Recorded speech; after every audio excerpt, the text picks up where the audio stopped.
RDTDaily.com presents a Tarabuster with comedian Tara Devlin.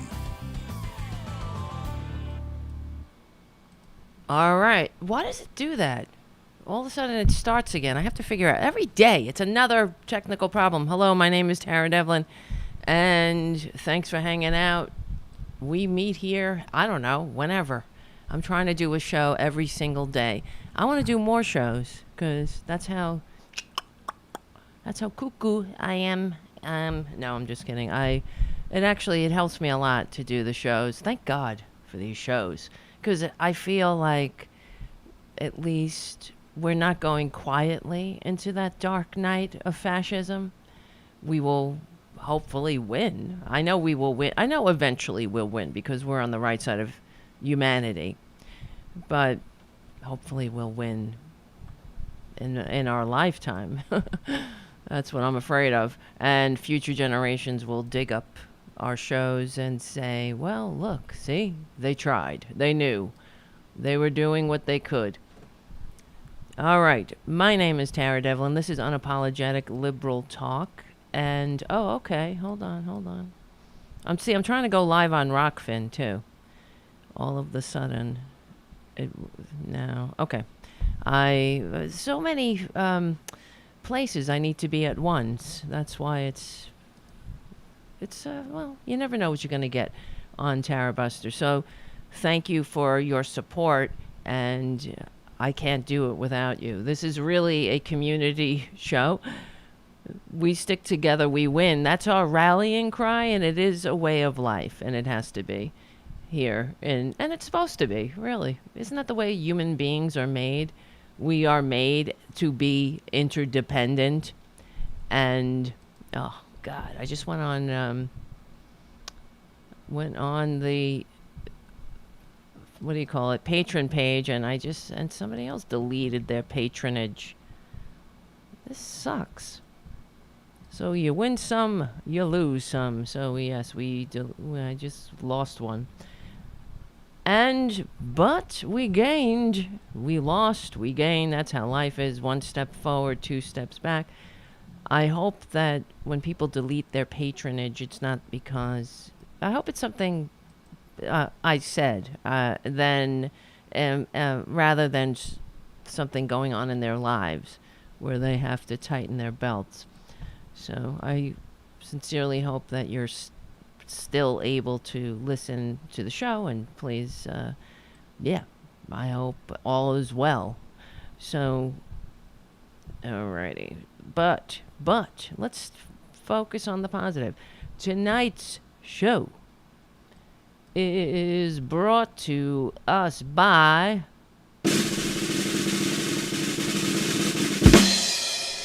Daryl Racine. Thank you, Daryl. We cannot do it alone. And with your help, well, thank you for taking that extra step to become a patron, especially now in these very difficult times. It means a lot, and we're doing it together. So I appreciate that. It's great to be at the barricades with you.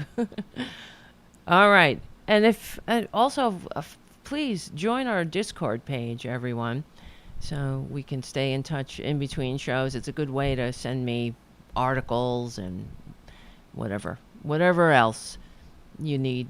Even hate mail. I don't like hate mail from friends. I like hate mail from conservatives, or whatever they call themselves nowadays. What are they?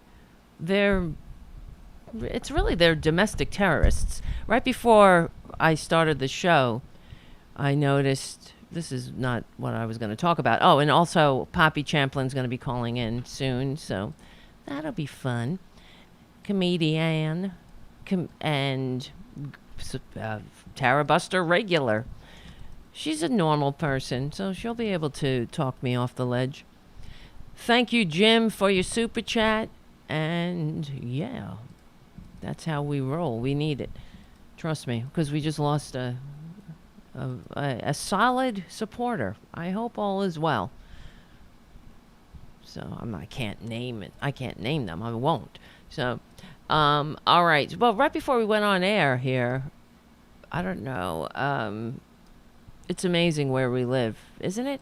Incredible to live around so many stupids. Tonight, well, yesterday, it was announced that one of these a Republican representative elect, Luke, what was his name?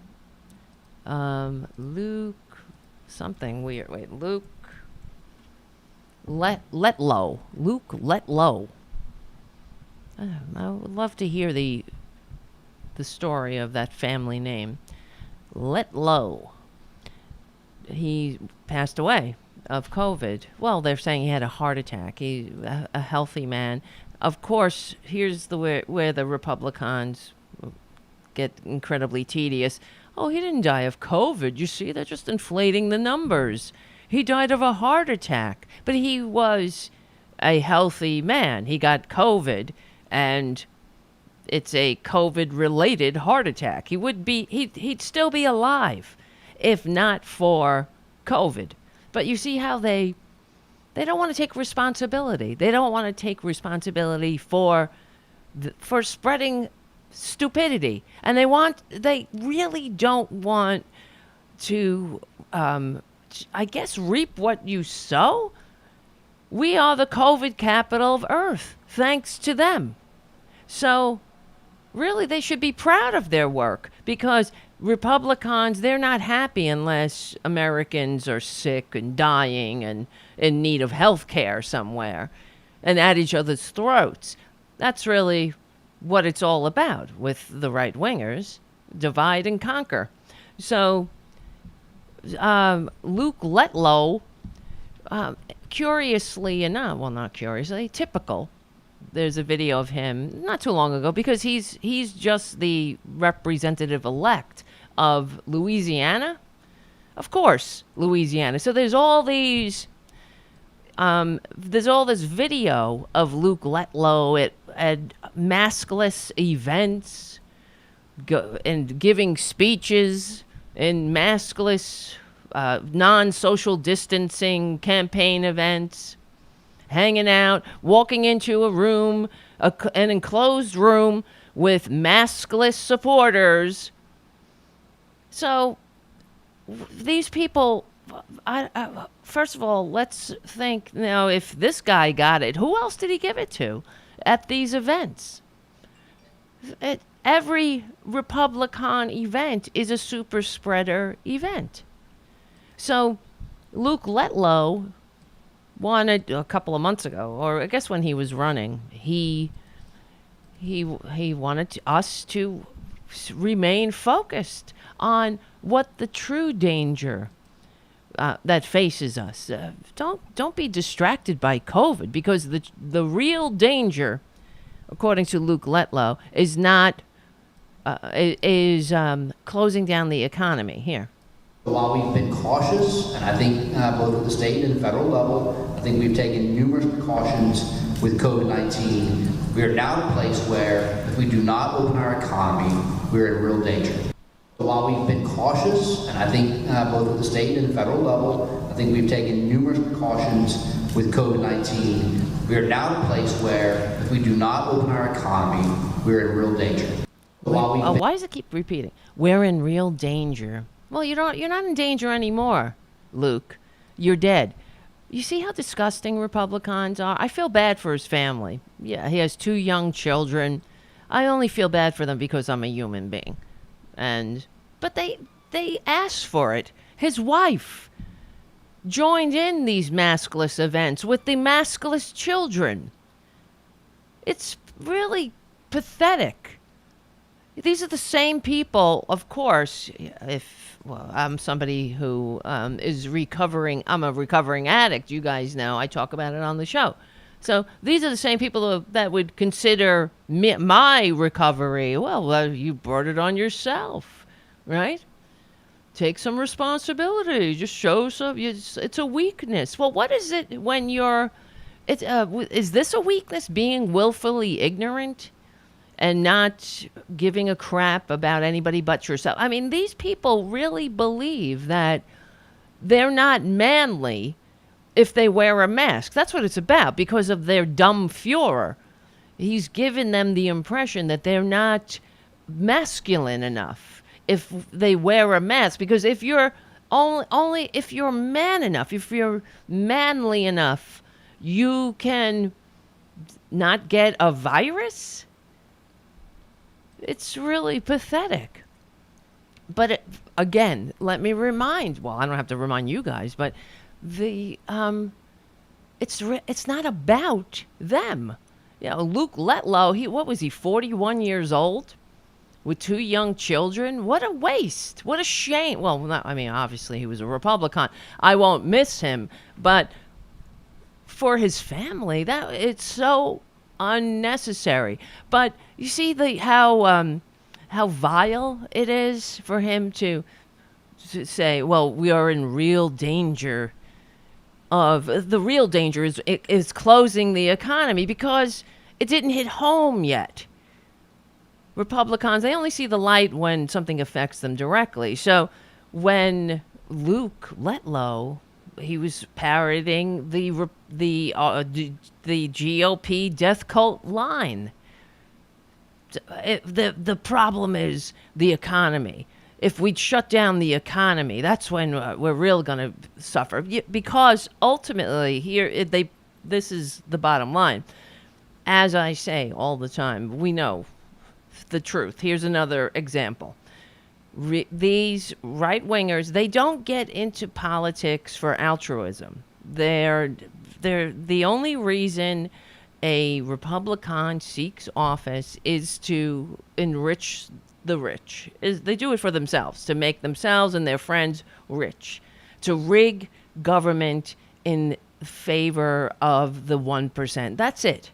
Period. End of sentence. So, of course, the only remedy, quote unquote, that they have for a crisis is don't let it affect you. Just go about your business.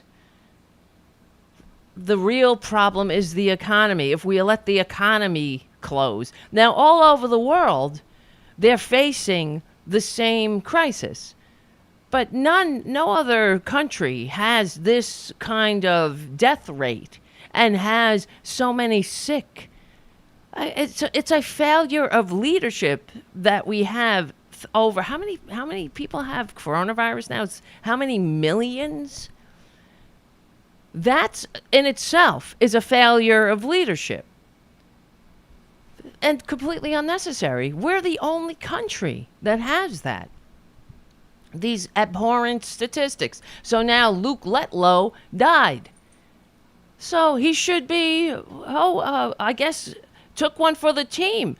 Remember when one of them, who the hell was it? One of these filthy fascists in the Trump administration was going all over TV saying that the old people should be grateful to die for the economy. You see how sick they are? And that's because, why is this up there? They prove me right yet again. They're not in government to make your lives easier. They're not in government to serve. They're in government to serve the 1%, period. As you could see, otherwise they would address the crisis effectively. They would not encourage people to go to work without the proper equipment. Just to go to work. Other countries, we've discussed it on the show, how the English, they're getting 80% of their salaries being paid by the government because the job of their citizenry is to stay home and not spread COVID. So other countries are doing similar things. We're the only country that's breaking out in bread lines, and the only country where you can find clips like that of so-called representatives of the people telling the people that the real danger is them not going to work in the middle of the pandemic. Come what may, your health be damned. In a country, this is why it's even more disgusting and vile. because we don't have a national health care system. So in a country without a national health care system, without sick leave, every other country has sick leave for citizens. We don't have sick leave. We don't have guaranteed vacation. We don't have guaranteed health care in this country. So for them to encourage people to, well, that just says it all anyway. That says it all. All we need to know about America, this country, can be summed up with the fact that we don't have health care in this country, that it's not a right. And I always remember when Barack Obama was debating John McCain during whatever year that was, and they asked, the question was, is health care a right or a privilege? And John McCain, of course, answered that it was a privilege. Sick effing scumbags. These are the same sick-ass scumbags that they brought us to this place where everyone is fake crocodile tearing about how divided we are. But that says it all.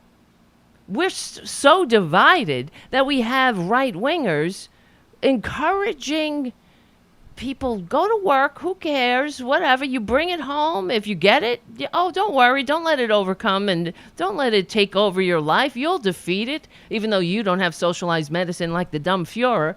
So, but if you give it to granny, you give it to your granddad living in the basement because, we don't have the retirement security in this country, so you got to shove as many people as you can under one roof. So if you give it to your granddad or grandmom, oh well, they're taking one for the team. They will feel proud and patriotic. So I wonder if Luke Letlow's family feels patriotic now.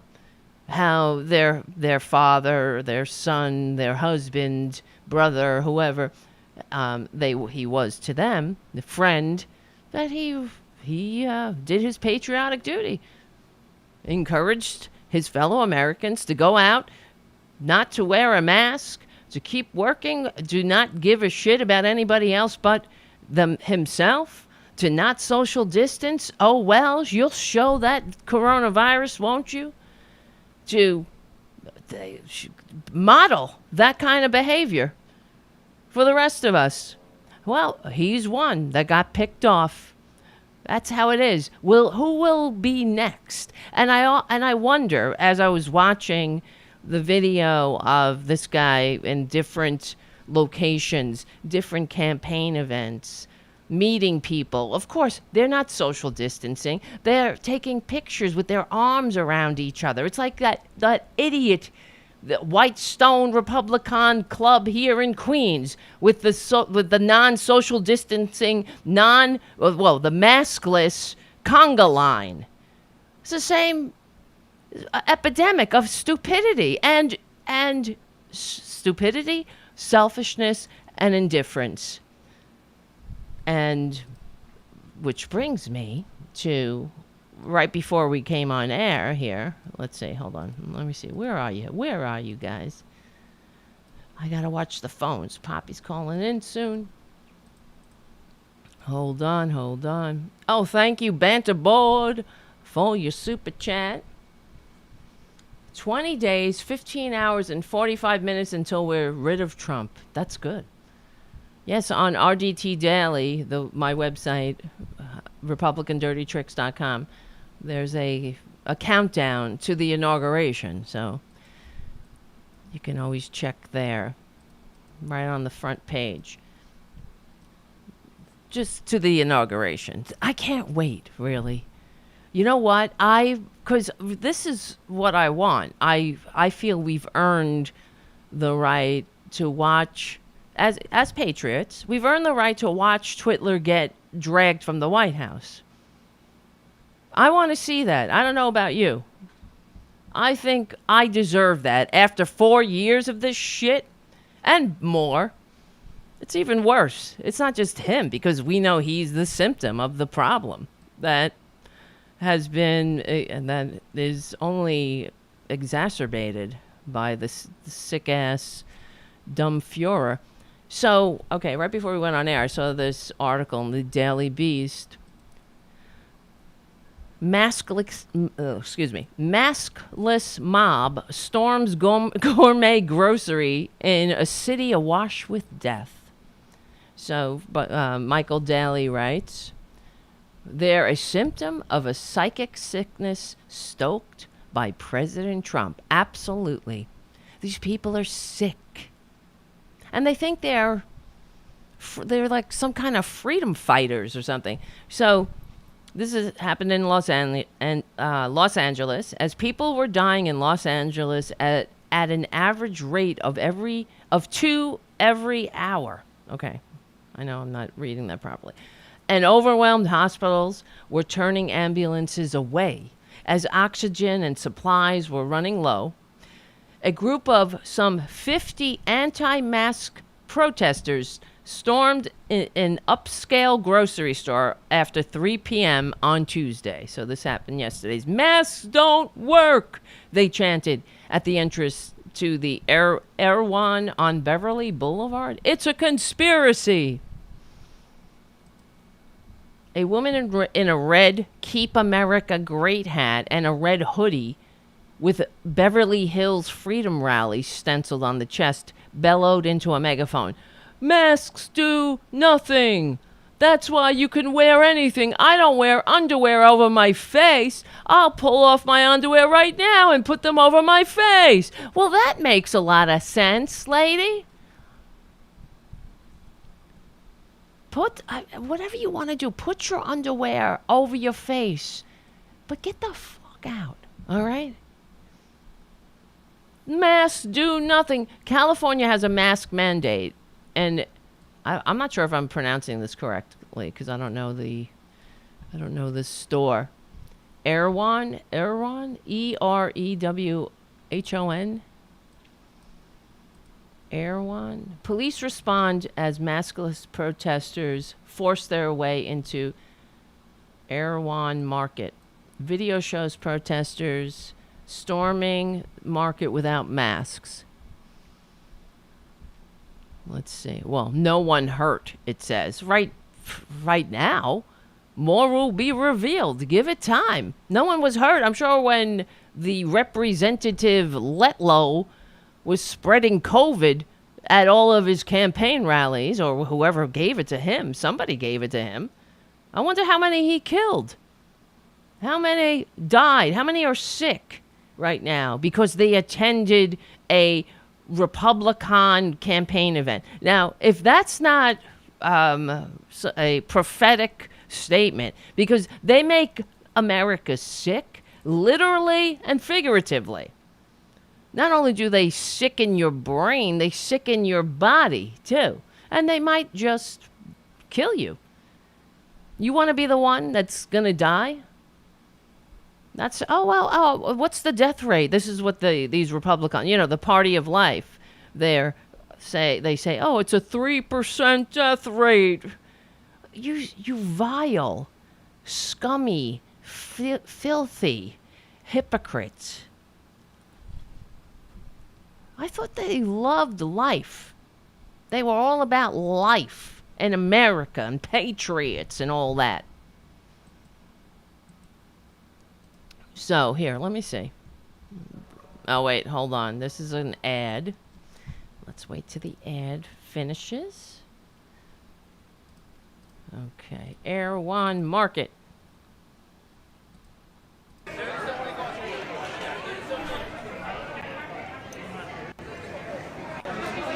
May I'm here at Erewhon. I don't really know. Woo, sorry about that. That was in the video. What is going on? Whatever. It's just a bunch of morons bunched up by a door and a lot of beeping. I didn't put that beeping in. I know it was a little loud in the ears. Okay. Erewhon requires everyone who enters wears a mask. A line of employees tried to block what two mask-wearing customers independently described to the Daily Beast as a stampede of barefaced protesters. A customer named Bevan Thomas realized that the workers who kept the store open while risking COVID-19 every day were being placed in a terrible position. She said what she called a mama bear. She had what she called a mama bear reaction and moved to help ward off the invaders. In a fight or flight instant, I'm a fighter, she told the Daily Beast. Honestly, I was ready to get into fisticuffs.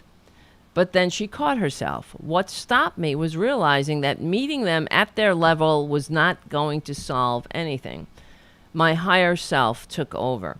The protesters seemed to her to be a diverse group of crazies, ranging from paranoids, ranting about corporate conspiracies, to hippie types, to a woman in a red MAGA hat declaring, "My body, my choice."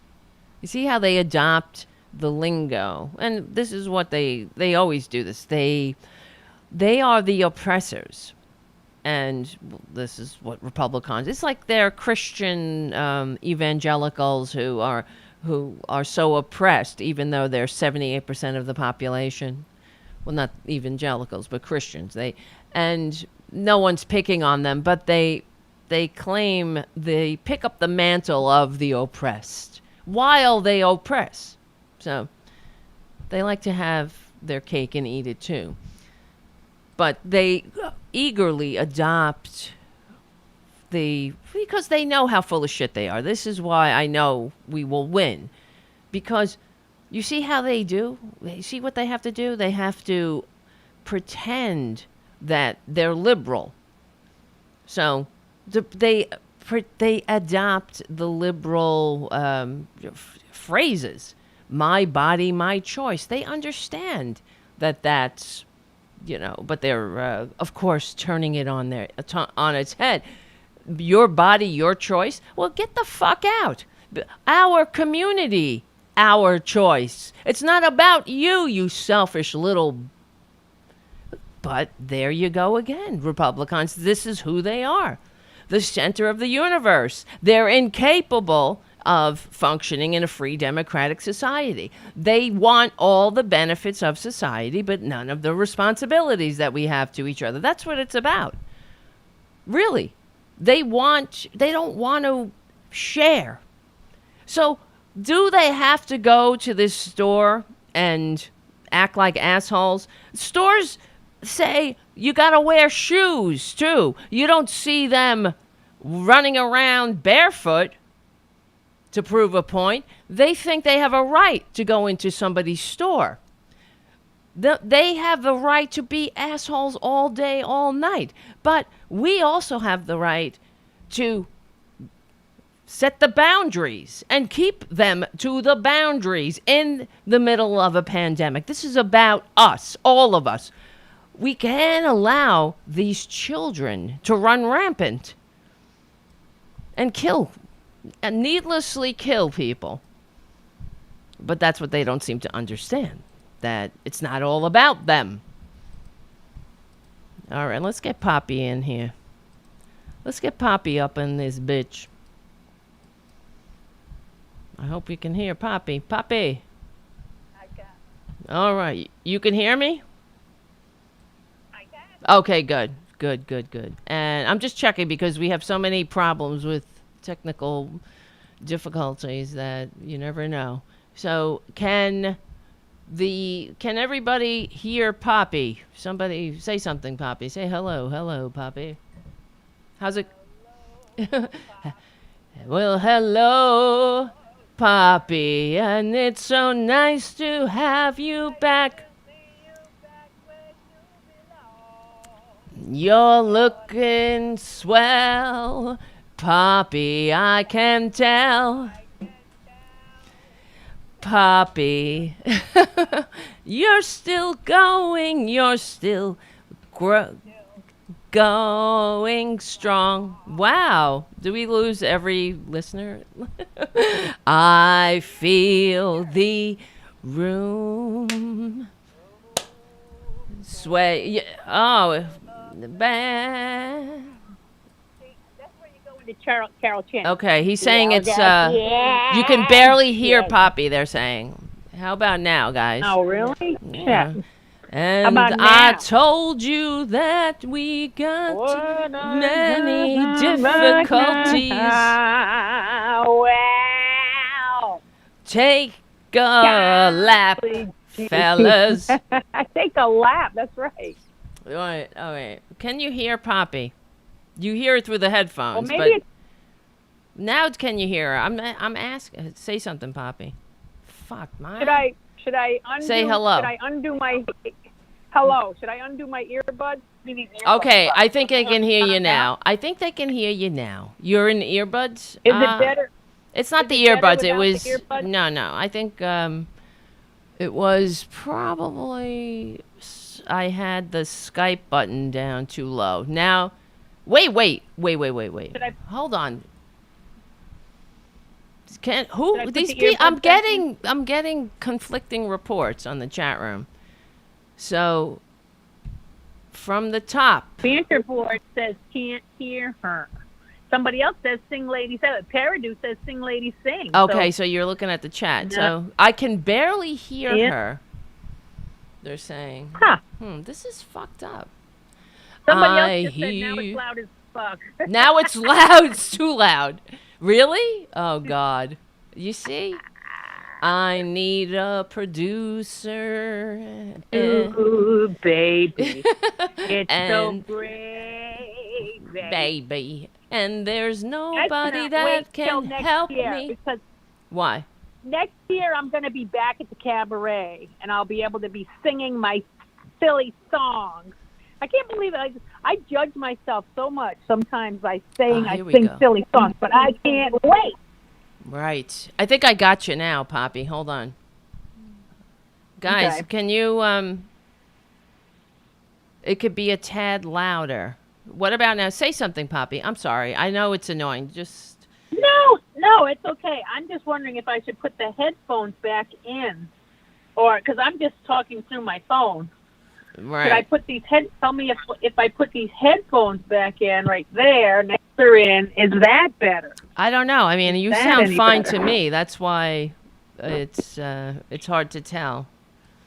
You know what I mean? Yeah. So- Yeah. How's know. it It's up to your- sounding? Now up to it's your fine. I listeners. think it might be fine now.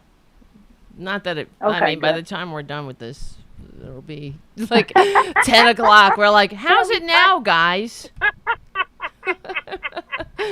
I can hear a I little think bit. we got it. And that's a wrap. Right. All right. Well, thanks for hanging out, everybody.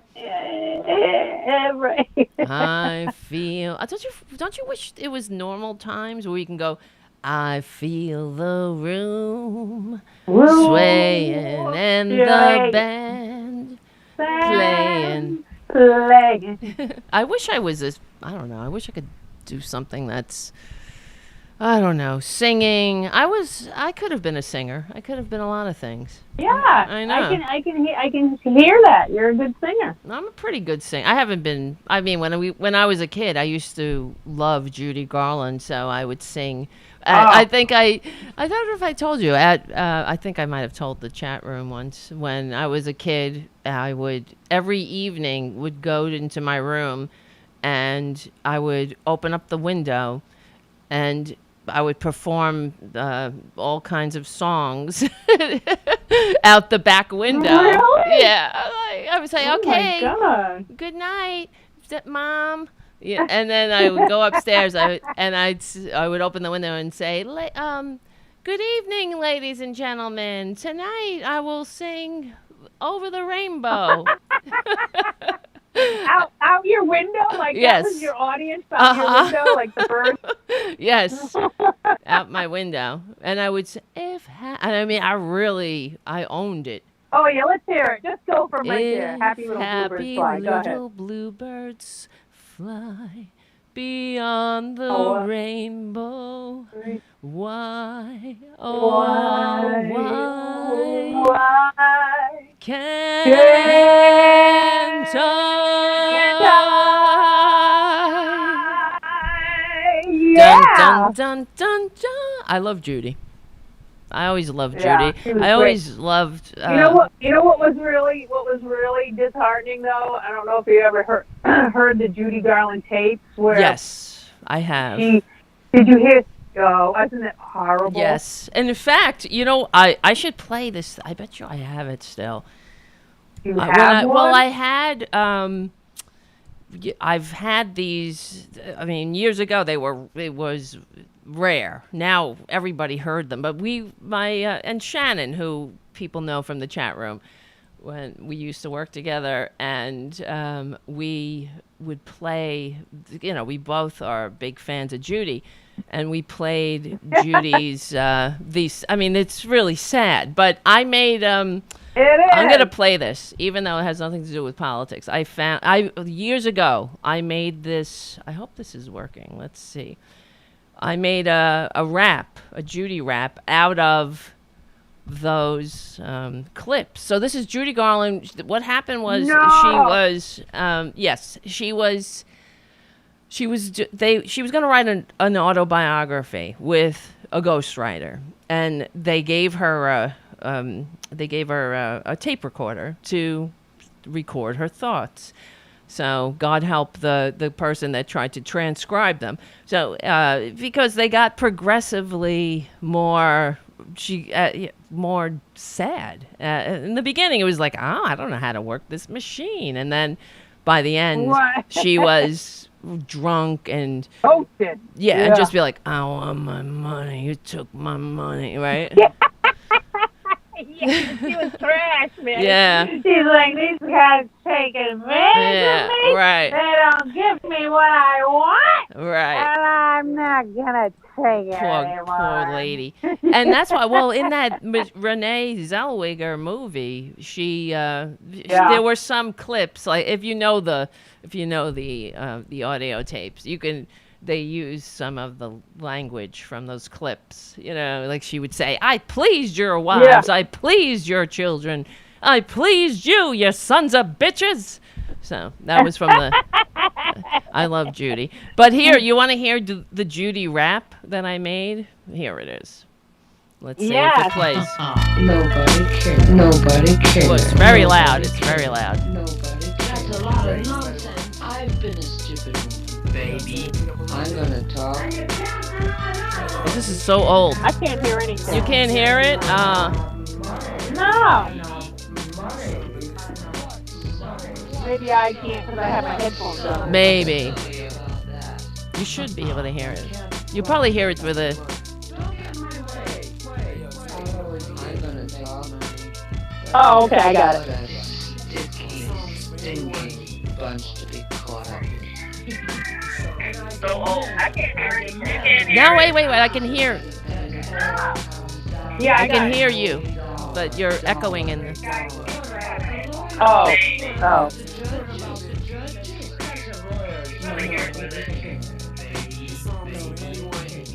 I'm the only one who can spell it. Nobody cares.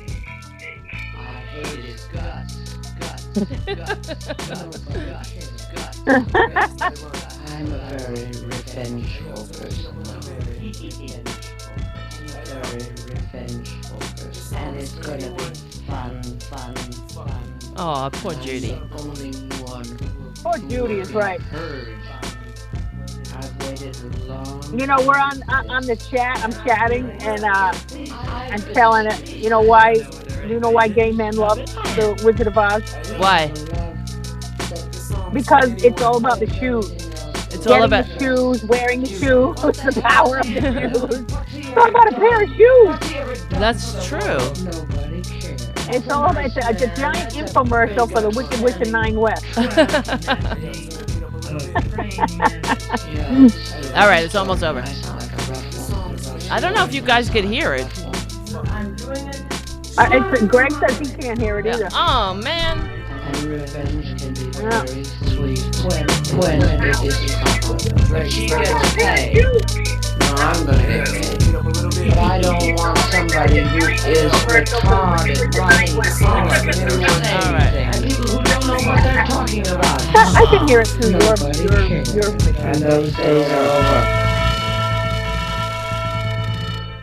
That sucks. Now I'm gonna have to edit that in, I guess. How come nobody can hear? I hear Maybe. everything.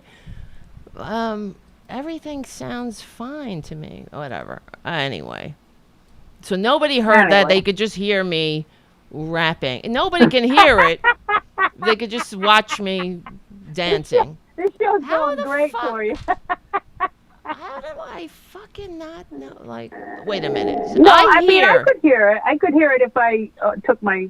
I can't hear it through you right now, but if I took my sound back onto my computer, I could hear Yes, well, it was so that it's going through, it's going out into the show, right? I mean, I hear it fine in my headphones. I guess so. Yeah. That's why it's so fucked up.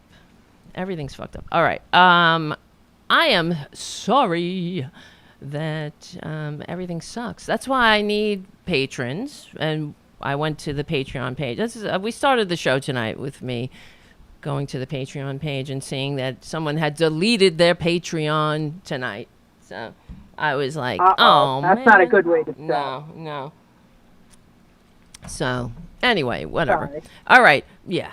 I mean, you win some, you lose. But then we also got somebody else signed up. So it's like, it gets a little... That's good. Yeah, whatever. Yeah.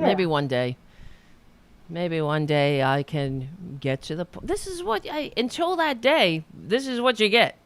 You know what I mean? The camera looks like shit. You never have any... I don't know what's wrong with this camera, too. I actually ordered a new camera. So, I don't know if it's the camera. Look how shitty it is. Or maybe it's me. Oh, That's you did? why. Well, I don't know. It might be something wrong with it. Maybe it's just cameras get old. I don't know, like me. Or maybe I'm old. I don't know. Anyway, but it just looks... You're not that old. No, I'm old enough. And happy Wait. birthday, too, by the way. thank you. On birthday week. I hope you're I know. still celebrating. What do I do to celebrate? I don't do anything. Celebrate? I'm trying to Well, find... you Go ahead, sorry. No, you can go and you can go out to eat with your new cat.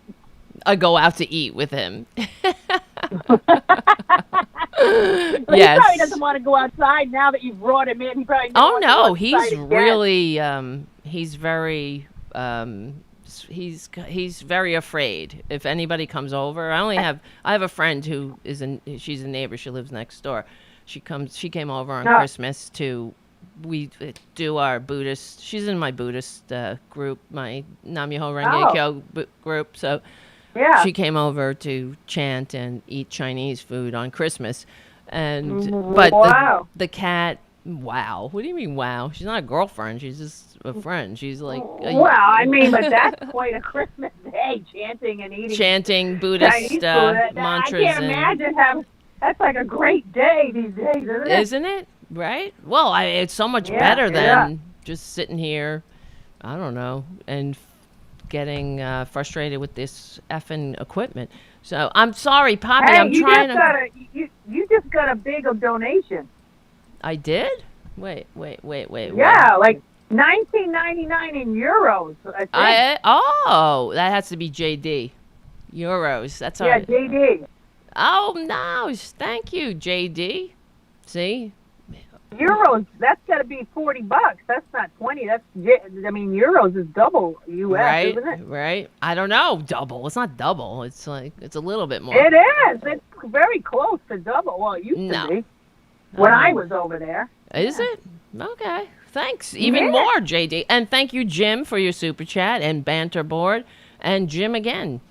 I'm trying to. I made a mistake, Poppy. See, the thing is. You don't have there's no picture of you up here. I don't know where your picture is. That's all right. I don't look good right now. Don't put it. It's just a picture. It's not a live shot. It's like I don't look good. Like, could you imagine? You're just. Yeah. Send me a picture now. My hair is going gray. Oh my God. Like. I need a haircut. Said, maybe you look good all white. I'm like, no. No, don't do it. I not you in general. I remember my friend Joan, who was old. She passed away, but I didn't know how old she was. One day she said, "Today's my birthday," and I was like, "Oh, happy birthday!" She's like, "How old? Guess how old I am?" And I was like, "I don't know." course, that's a trap you don't want to walk into. And Yeah. she's like, Yeah. she said, I'm 80. And I was like, get the F out of here. I really was 80? shocked. Wow. She looked, like in her 60s. She looked really good. And Yeah. she said, never let your hair go gray. That was her secret. So I always think of that. Really? Yeah. Okay, Always- Greg just chimed in and said 19.99 euros is $24.60. Nice. You know what? That's nice, but I was thinking it's pounds. I was thinking the English pound is like double. So if Oh, $1, right. I think it's pounds. That's what I'm thinking of. And I'm And just I gonna. got a lot of that. You got a lot. For those who don't know, we're talking to Poppy Champlin, comedian Poppy Champlin. Oh shit! Hold on. Something happened with my computer. That's great. Oh man, my computer just went. Can you hear me? Yeah. Oh, because the screensaver just went up on my computer because. What? Yeah, I don't see that. No, you didn't see it because I have a hotkey in the corner and it triggers the screensaver. Oh, you be bragging again. You're bragging. I got a hotkey, baby. In the corner. So yeah, I'm trying to make an on the phone graphic for you, but I thought I had one and now I don't see it in my list. Otherwise, how do people know who we're talking to? You know what I mean? When they, let me just make. It's so annoying. I am so annoying. I'm so sorry. I'm so unprepared for Poppy right now. Oh, you're in it. You're in it. What can you do? You can't be prepared to be in it. You know what I mean? You're just in it. I'm trying. I'm trying the best I You can. can't be prepared. But when people You tune do. in, they're gonna be like, "Who is this person talking?" I don't know where the fucking on the phone graphic is. That's what's so weird. Whoa, you got some more. You just got Slow Tree. What? Just got 15 Slow euros. Tree? What? Yeah, 15 euros from Slow Tree. For doing what? For not having a on the phone graphic and you know what I mean? I feel like I'm on. Why are they sending euros? What, are these Americans? No, sending euros because to they're you or your in English Europe. fans? They're in Europe. We're international What show. time is it? I don't fucking. You gotta ask them. What time is it in Euro? What? I don't know where. I can't get out of the Euro? tri-state area. Slow Tree, what time is it? Where are you, Slow Tree? I want to know. Where is you right now? Where are you? Slow Tree, I'm going to say Slow Tree is in Southern Shropshire. Shropshire, I believe. Shropshire? Slow Tree be coming from Shropshire. Is that your English accent? Shropshire. Yes. This Mrs. Doubtfire is Mrs. from Shropshire. Is from Slow Tree. Slow Tree is from Shropshire. Shropshire. I make my quick Christmas pudding. My quick Christmas pudding. Mrs. Doubtfire. You sound like you're. I don't know what. Making more. You just sound like you're in a panic. That's what you. It just sounds like you're in a panic. Yeah. Oh. I might Shropshire in my Shropshire. The Shropshire slasher. Germany. Slow Tree is in Germany. What? Nice. Germany. Yes. Wow. Now I change my accent and get this with the German accent. Now you really sound like you're in a panic. Germany. Wow. Where are you, JD? Tell me. Are you in England?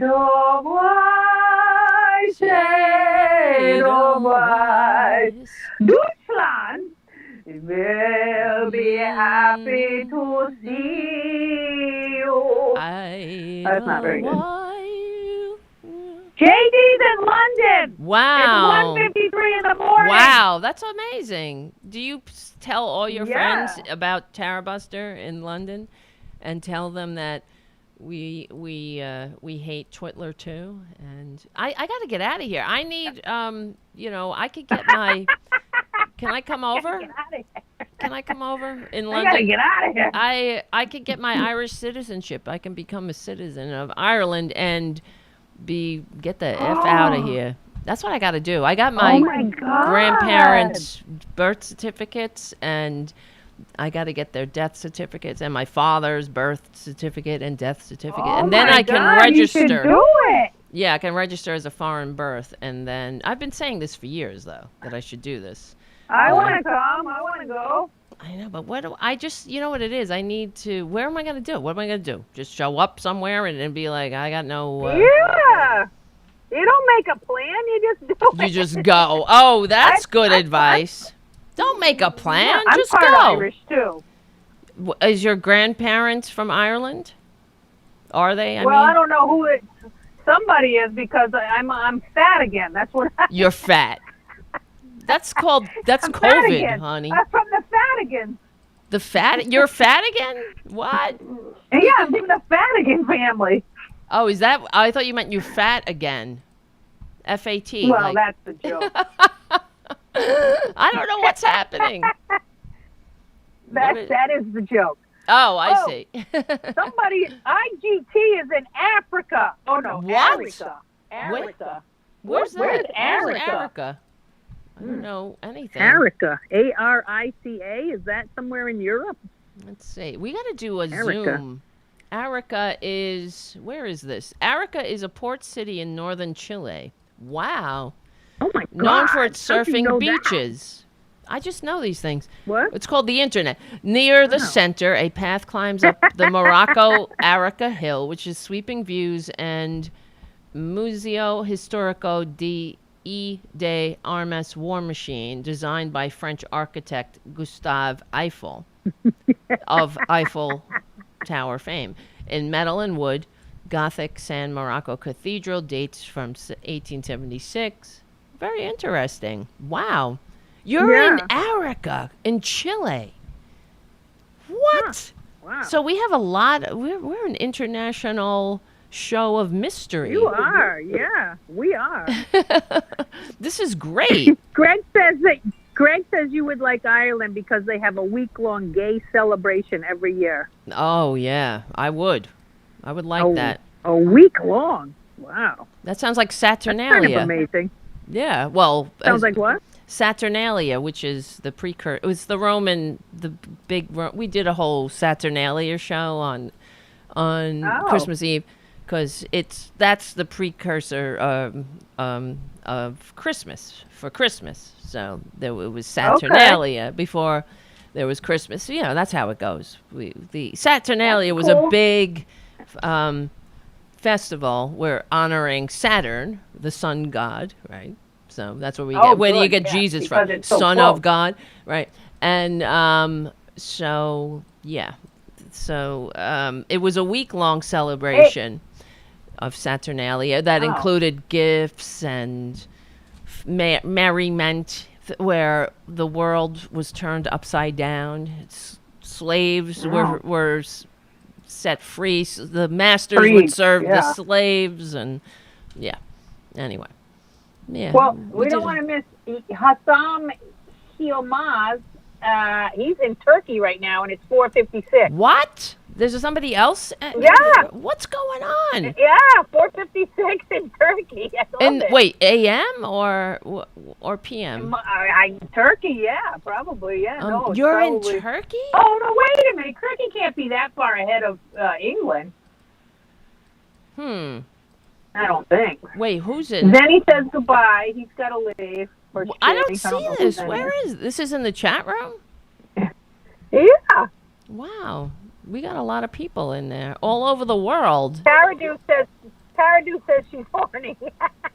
This is getting her horny, talking about all this worldwide stuff. I think. Horny? Horny? Jesus, my homie, he said. No, he said homie. Oh, she said homie? Oh my God. You have no boundaries.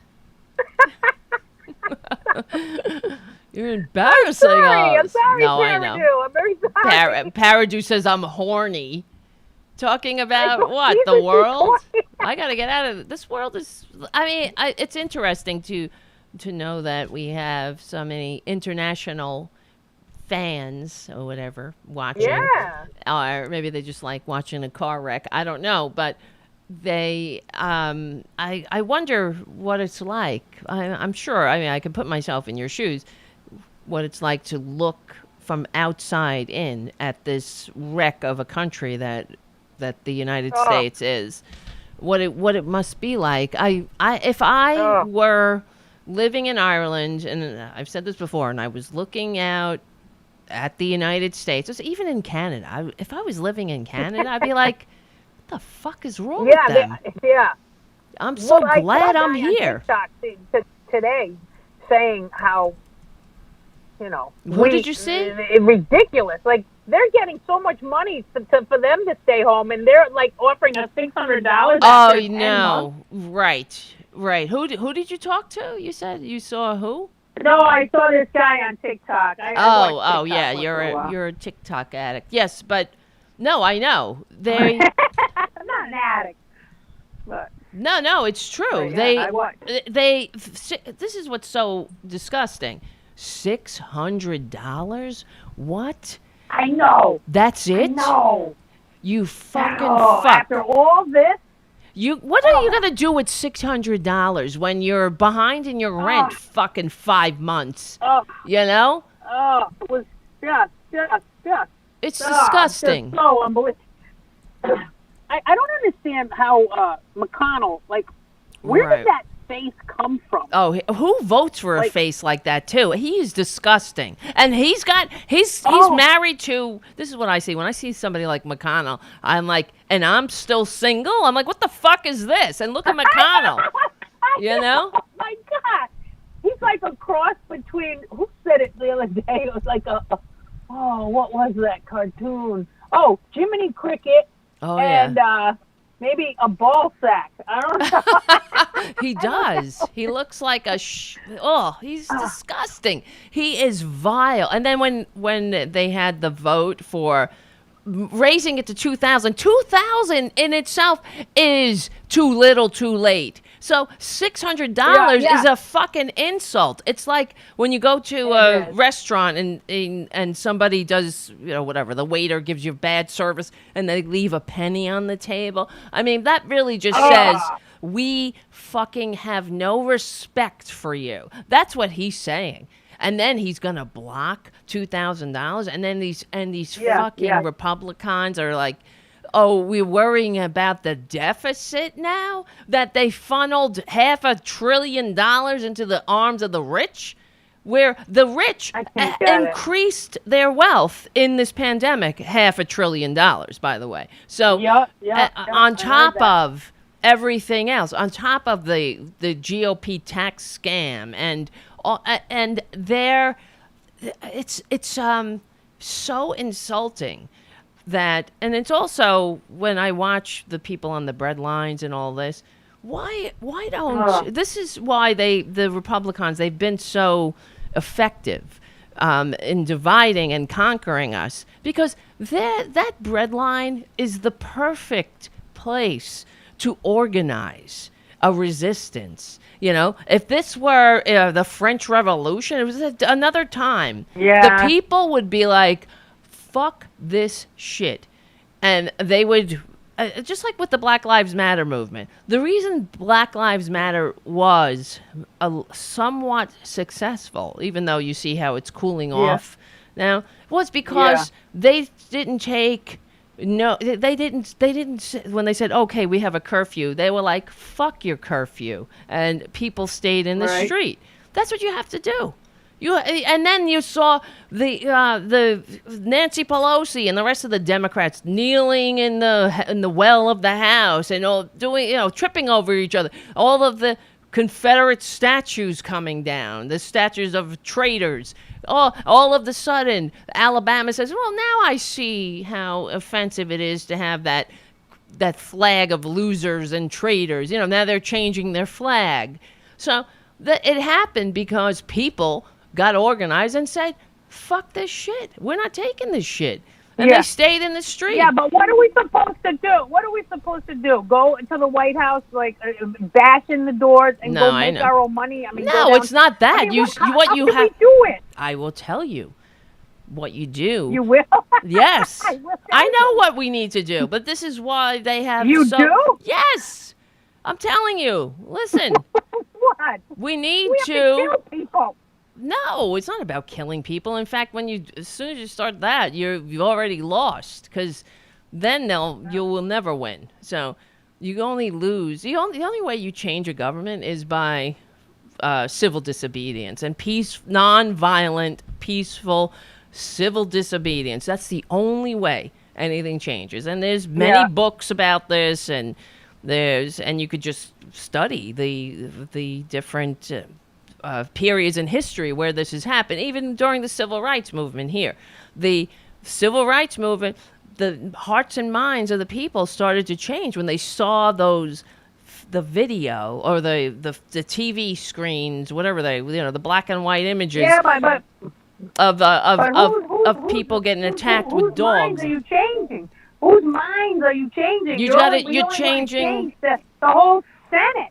No, you change the whole people. You see, the reason why the filthy, disgusting Republicans, you see, when Black Lives Matter was out in the streets, they wanted, and there's numerous instances of agent provocateurs, right-wingers went out there, and we have the video, and they've been arrested and things like, so it's not just me saying this, where, for example, the umbrella guy that broke the windows at in some store or whatever, that was a right-winger. Yeah. They do that because they want to get the average viewer who's watching at home, they want them to not identify with the movement.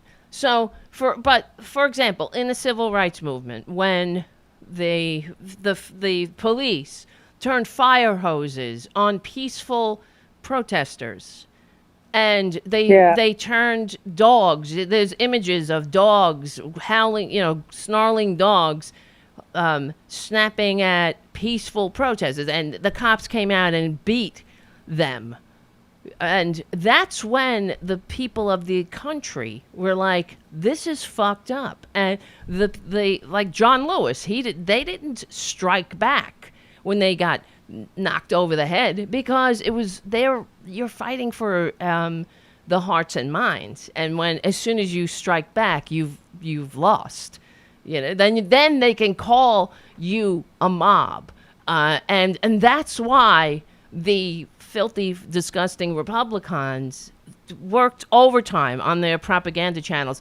They didn't call Black Lives Matter, a movement or whatever. They called it a mob. They called it riots. Yeah. It's not riots. But Tara, how?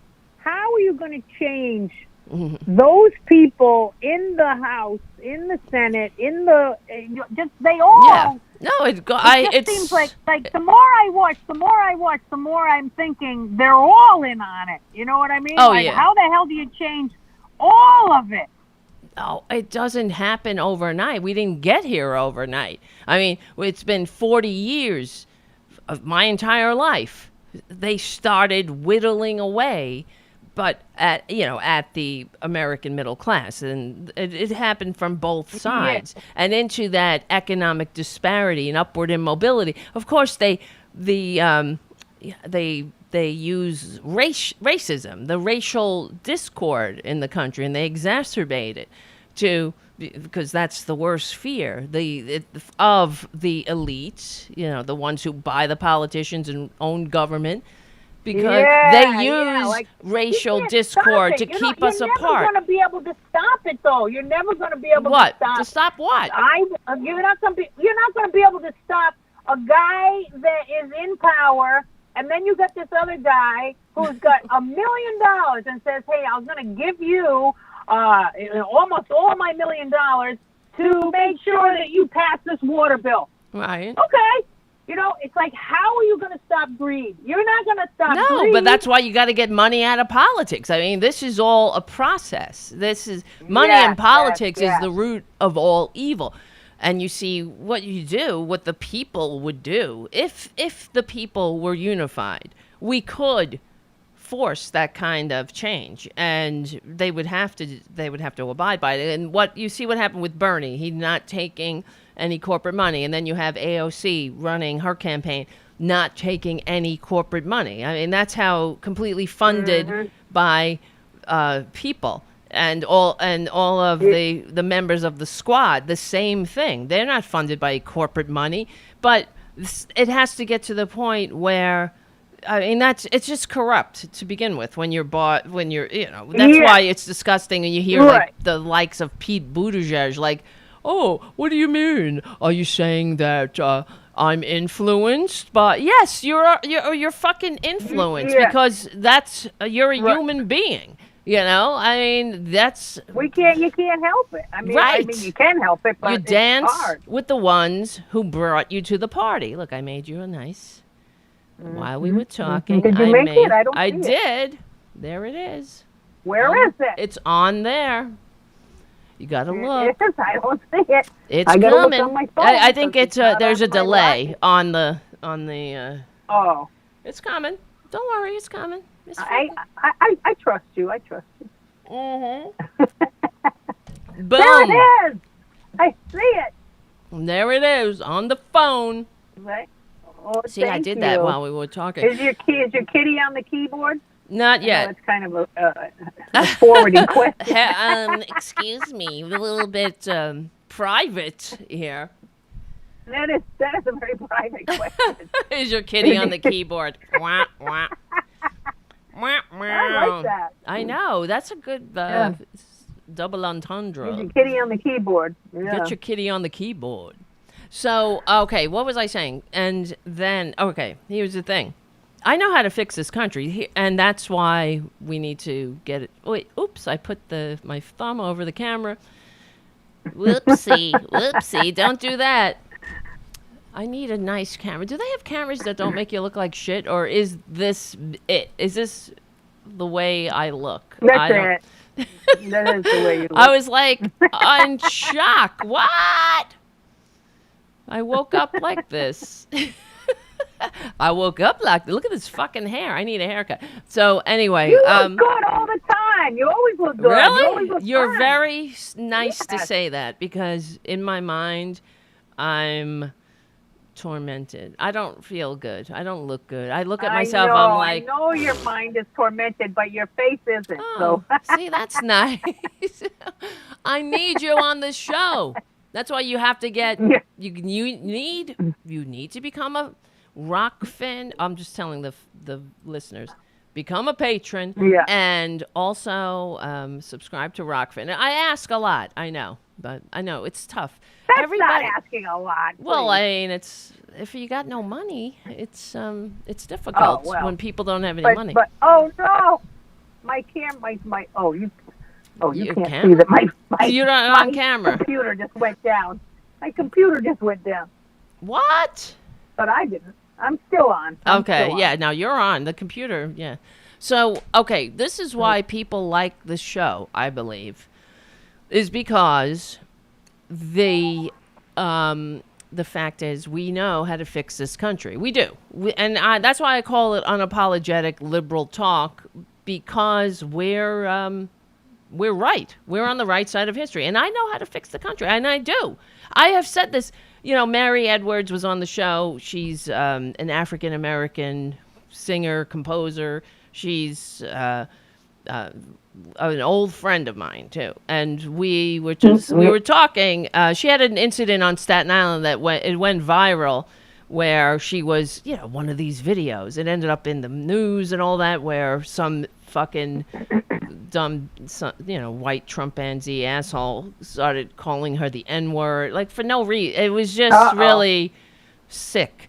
And when we were talking, we were talking about how I was recalling whatever.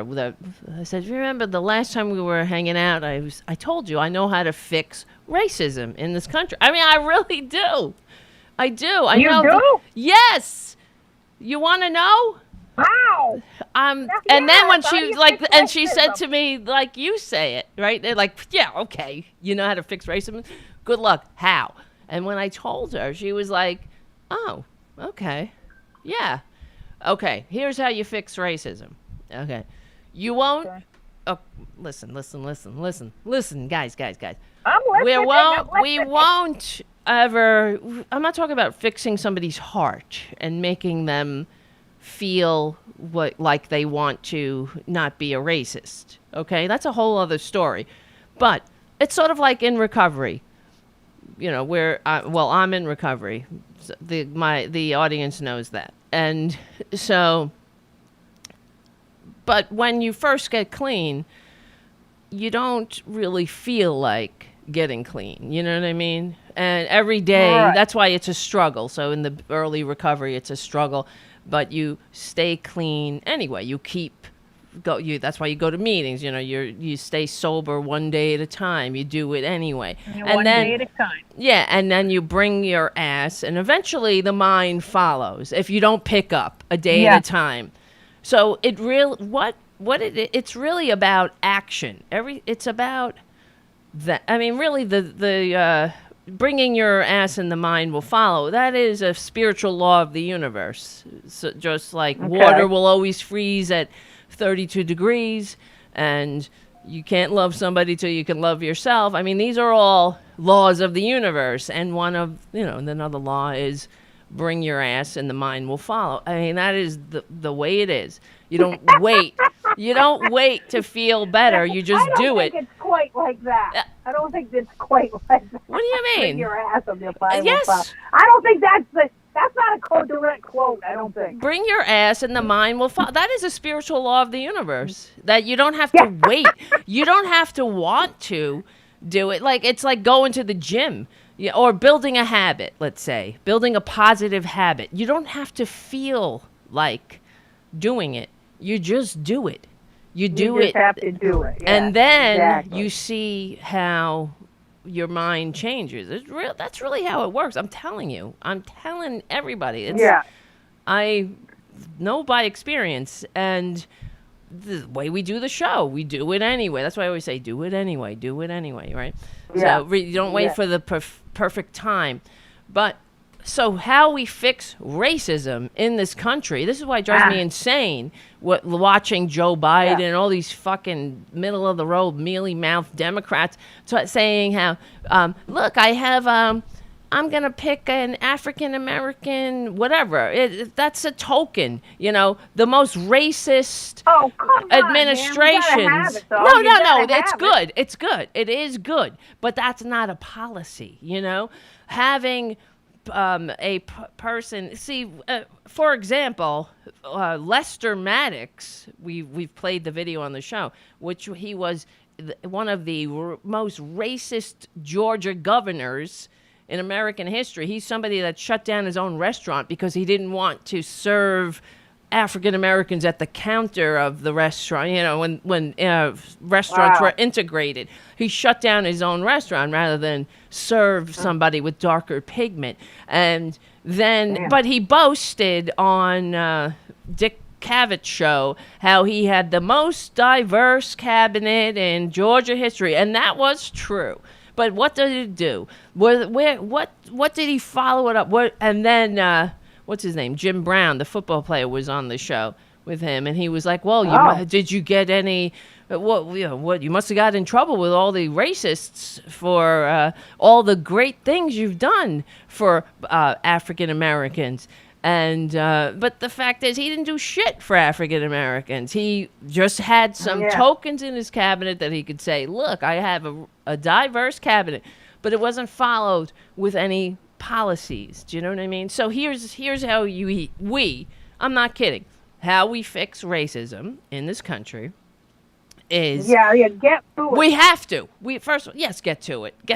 Listen, you've been waiting your whole life to hear this. So I have. I've been waiting my whole life to hear how we fix racism. Wait. Hold on. Where's my drum roll? You won't hear the drum roll.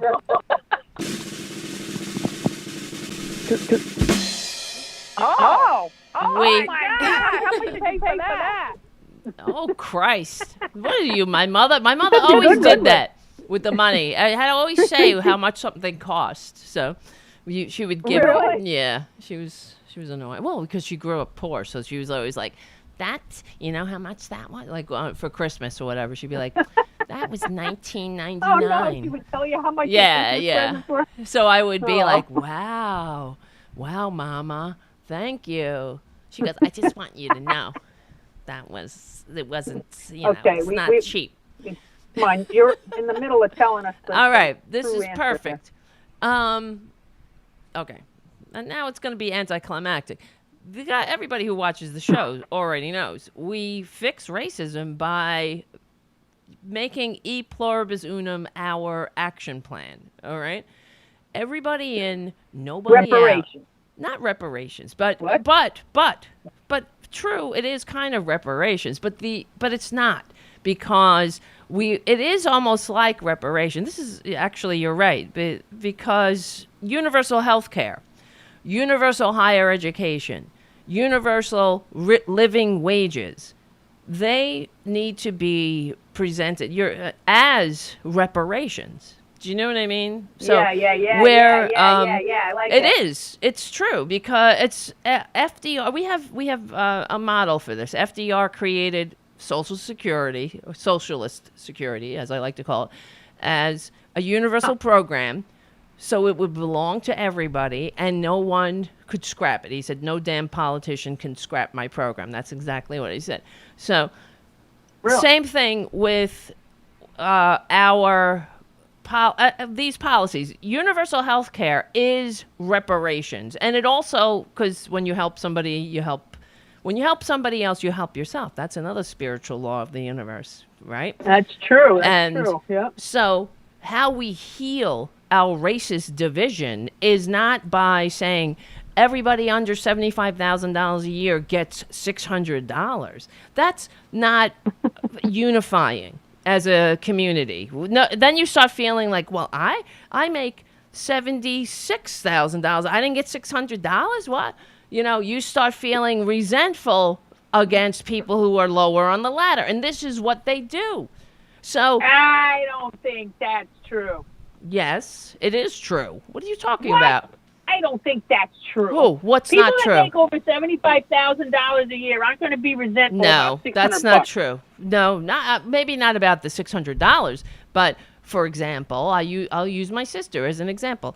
She's easily led by stupidity. So, and calls herself a Republican, even though whatever. I mean, I have issues with that shit. But she, for example, my nieces and nephews, they're out of college now, but when they were in college, she was like, it's not cheap, So this is before, my sister's getting a divorce, but she's, when they were married still, they weren't struggling, right? I mean, well, I can't say that. They were living an upper middle class life, right? But Yeah. they had 3 kids in college. They had a nice house, and and because they were higher, I don't know how much they made or whatever together, but they didn't get a lot of help, grants or anything like that. So my sister, I would hear it come out of her fucking mouth all the time. Oh, well, if you were, a dreamer, you'd get a full ride. And, my niece went to Rutgers, and then, and my other nephew went to Lehigh. And so they're coming out, not Rutgers, not as much, but, Lehigh's not cheap. And so she's getting all resentful about people who might get grants.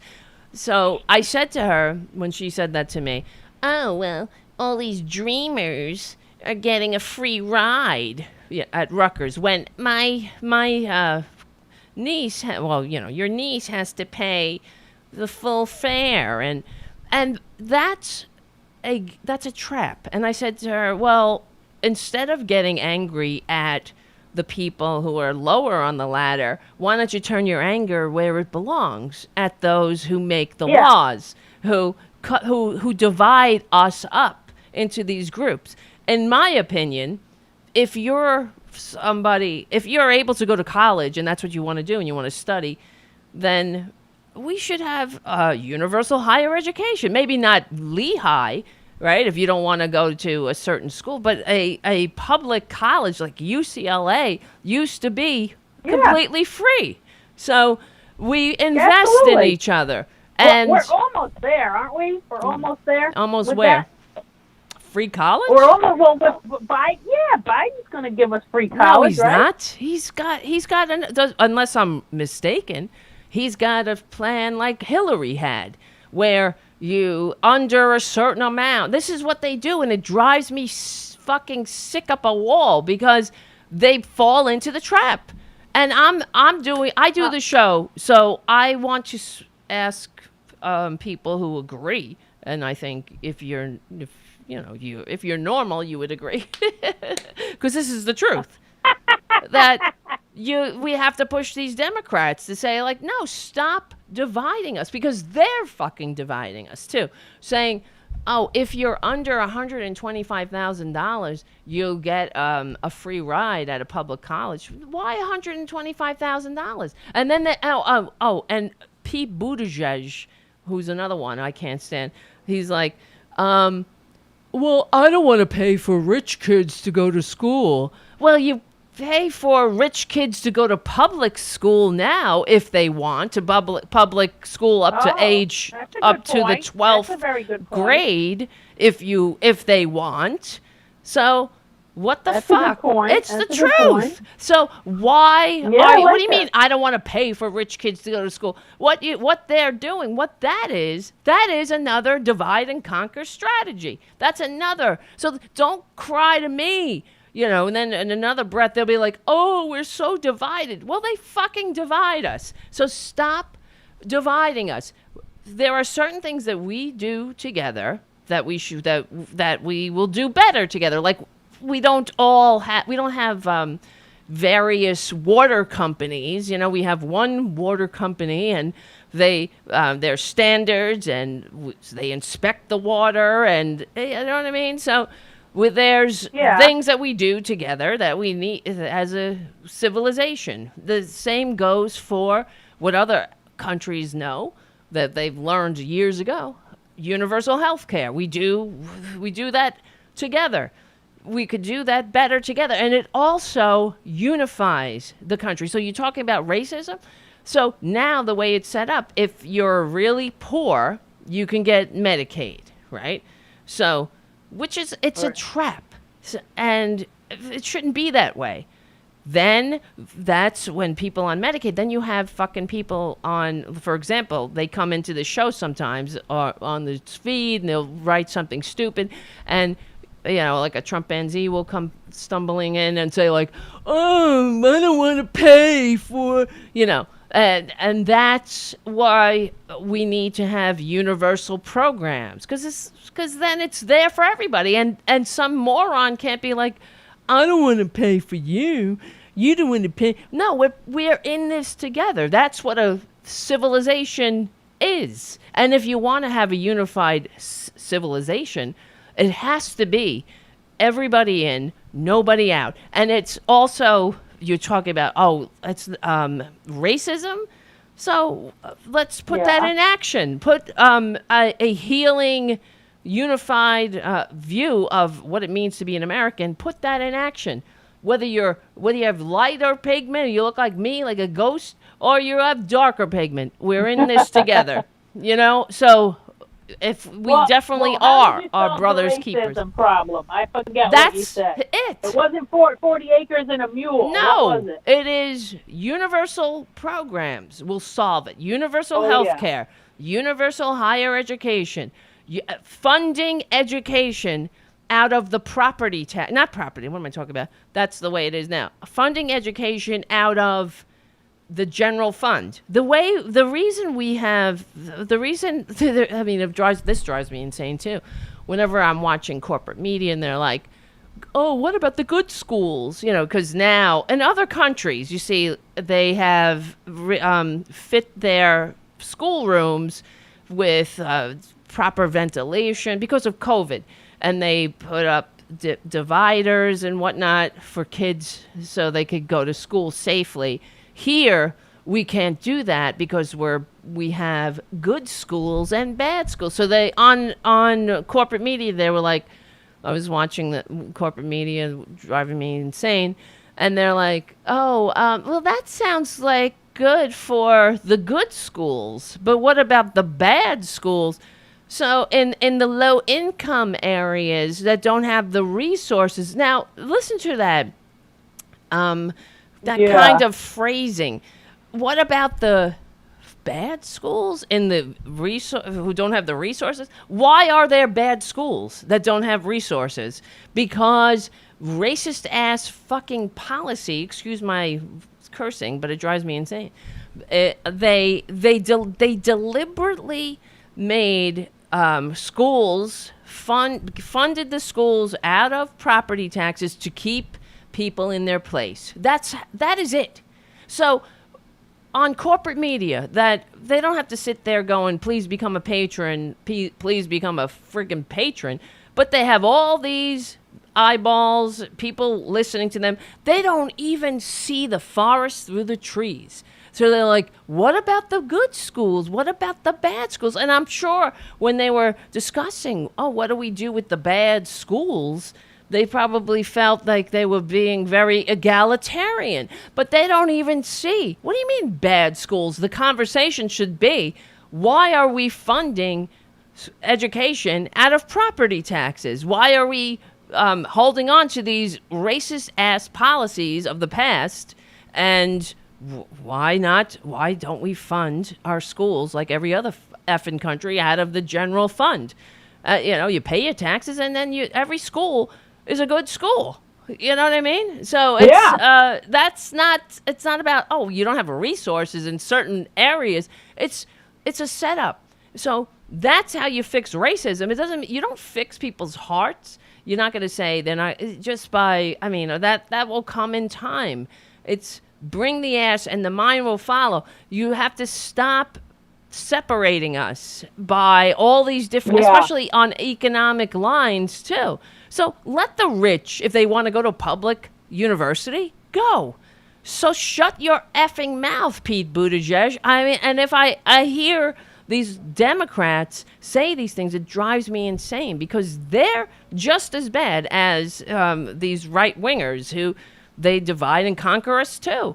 So we have to, the way that we push them is first, of course, we recognize the game that is being played. And I believe that with Democrats, the way we will get them to finally see the light and stop, I want to live to see the day where a Democrat comes out and says something like, here's my health care plan, it leaves 10 million out, where they don't have they wouldn't dare give you a health care plan like that. You know what I mean? Because we understand that everybody in, nobody out. That is the only American way. And regardless of whether you're on, you have darker pigment or not, that's it. That's how you fix racism in this country. You stop dividing us on along economic lines, and you can also call it reparations as well, because it is. It's reparations for the whole country. When this country is sick from the racist history of our racist origins, the white people who've benefited from that system need healing too, and it also includes us. Have unifying, e pluribus unum. That's our national motto. The founders gave us that. That should be our rallying cry. It's not, we don't leave anybody behind. And there's nothing more patriotic than that. And if you go against that, if you're a Democrat and you're proposing leaving people behind and separating us, like under $25,000, fucking, or whatever, $125,000, you get free college. That's good for the people under $125,000, but that also keeps us broken and separated. It does. So it has to be everybody in, nobody out. That's it. That's how you really. And that's what E pluribus unum means? E pluribus unum means out of many one. That's our national motto. Did Spock say that on Star Trek? Who said that? Spock? Well, no, it was said by our founders first. So, well, I don't know if they said it first, but that's our national motto. That is our national motto. You didn't know that? Say it again. E pluribus unum. And what it means? It means, oh my God, out of many one. Out of many, comma. Of many, one. Yes. You didn't know that? Look at your money. Out of many, one. What do you mean out of many, one? Out of many, out of a crowd of people, we make one. Many in body, one in mind. Many in body, one in spirit. That's what it means. Out of many, one. Oh. That's the motto of the U.S. Hello. Oh, out of many, one. I think out of many you get 1 millionaire, and that's what that's about. Well, that's what we've been saying. Out of many, for all the many, for the one. That's what they've, they've misinterpreted the motto. That's the problem. Out of many, one. We got to get them a new interpretation of the motto. That's what you got to do. I'm trying. That's why we do the show. They've misinterpreted it. We do the show, so we fix the country, fix racism, fix us, leave nobody behind, even the idiots, even the morons. That's what drives me insane about Trumpanzees, because they benefit from the society that we create for them, and then they'll all be running and saying, we want, we are the champions of universal health care. They'll be positioning themselves just like they do with Social Security. They have fought Social Security from its inception, of course, and now they're all like, we all need to protect Social Security, protect, you know what I mean? So they're full of shit. Same thing with Obamacare.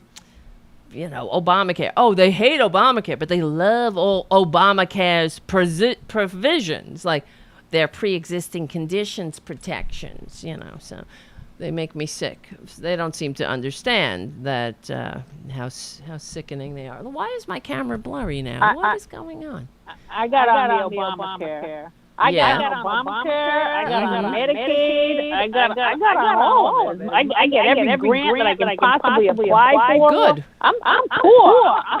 I got the CAG plan on Obamacare. That's the cheap ass plan. I get my mammograms at the airport going to security. That's where Exactly. That's all I can afford, man.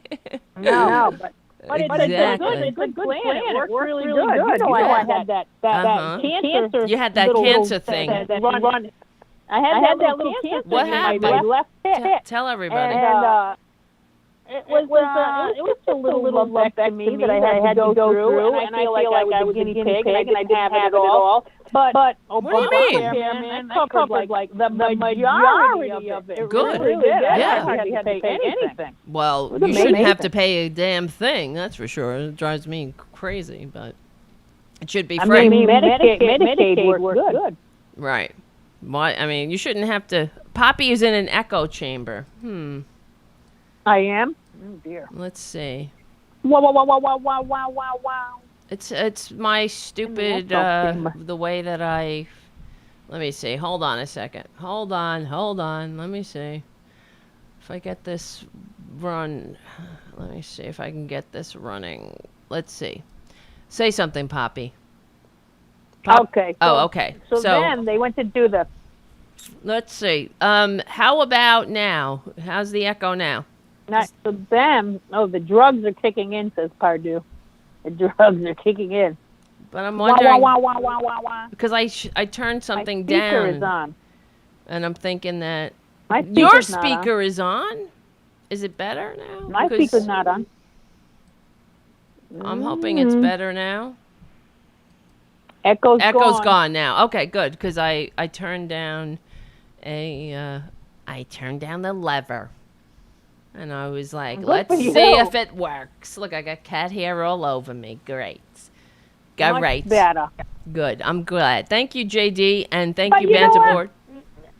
You know what the other thing is about, being, like, obviously, sugar is not a good thing. I'm eating a candy cane right now. But, and that just feeds cancer. Oh, But- really? But they Sugar? don't tell you, like, Sugar? oh, yeah. I yeah, eat. sugar, What about man. Splenda? Cancer gobbles that up. Oh no, really? I like. What about Yeah. Splenda? Does that count? No, Splenda is cancer. What? Splenda. What yes, do you mean? man. You I can't have drink Splenda. Splenda in That my is coffee. Cancer. What do you mean? What? What What do you mean? What do I mean? Splenda and Equal and all those shit. That's all just cancer. Don't eat that. What am I gonna do? So I need to make my coffee Honey, sweeter. you gotta eat honey. Honey. Honey, Truvia. I don't like Truvia. It gives a bad. I don't like the aftertaste in Truvia. I agree. Splenda is the only 'Cause it's sugar substitute I've found that is not no repugnant. bad. Why very is it bad? bad? I heard that it was good for Gives you. you cancer. It gives you No, cancer. it Look at doesn't. the Who mice. said? That's the mice. That's you're Yes, talking it about does. saccharin back in like the 70s. It gave you cancer. No. They Still, took it off the Splenda, market. Equal, Let me yellow, see. green, blue, whatever. It's all bad. I'm looking it up. Look, somebody else says, stay away from Splenda and all artificial sweeteners. Banter board. I believe him. No. Whether Chemists, he's a she or a let's she, see. he or Let she, me I see. don't know. Let's see what it says. American Bad. Council on Science and Health. Medicinal chemists, organ chemists who study drugs. I'm reading an article. Frequently develop an ability that is sometimes called eyeball toxicity, of the ability to determine a rough idea. I don't know. This is the beginning of this. Chemists were wrong about Splenda. Typically, predictive judgment of toxicity is based upon recognition and I don't know what this article. Just get to the point. One class, okay, blah blah blah.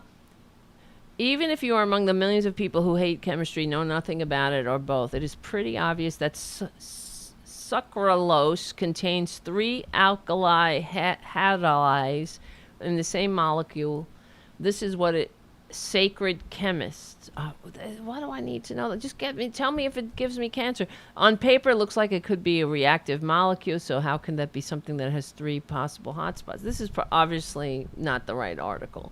It's probably for people who know chemistry. I'm asking, I just want to know, does it give you cancer? Splenda bad. Does Splenda give you cancer? Here we go. Sugar in the raw. Here we go. Does Splenda give you cancer? Yes, it has aspartame in it, and Google it for yourself. That's only on Yahoo, though. Yahoo Answers. Let's see. Sucralose exposed, artificial sweetener proven in studies to generate cancerous tumors and fuel obesity. Oh, no. Everything sucks. Why? Everything sucks, man. There's like not a really good sugar substitute. You just gotta have either raw sugar or maple sugar or honey, and I should those just, that's about it. I should just learn to drink my But coffee black. Splenda only gives you more and more cancer-causing things, and it makes you more addicted to sugar.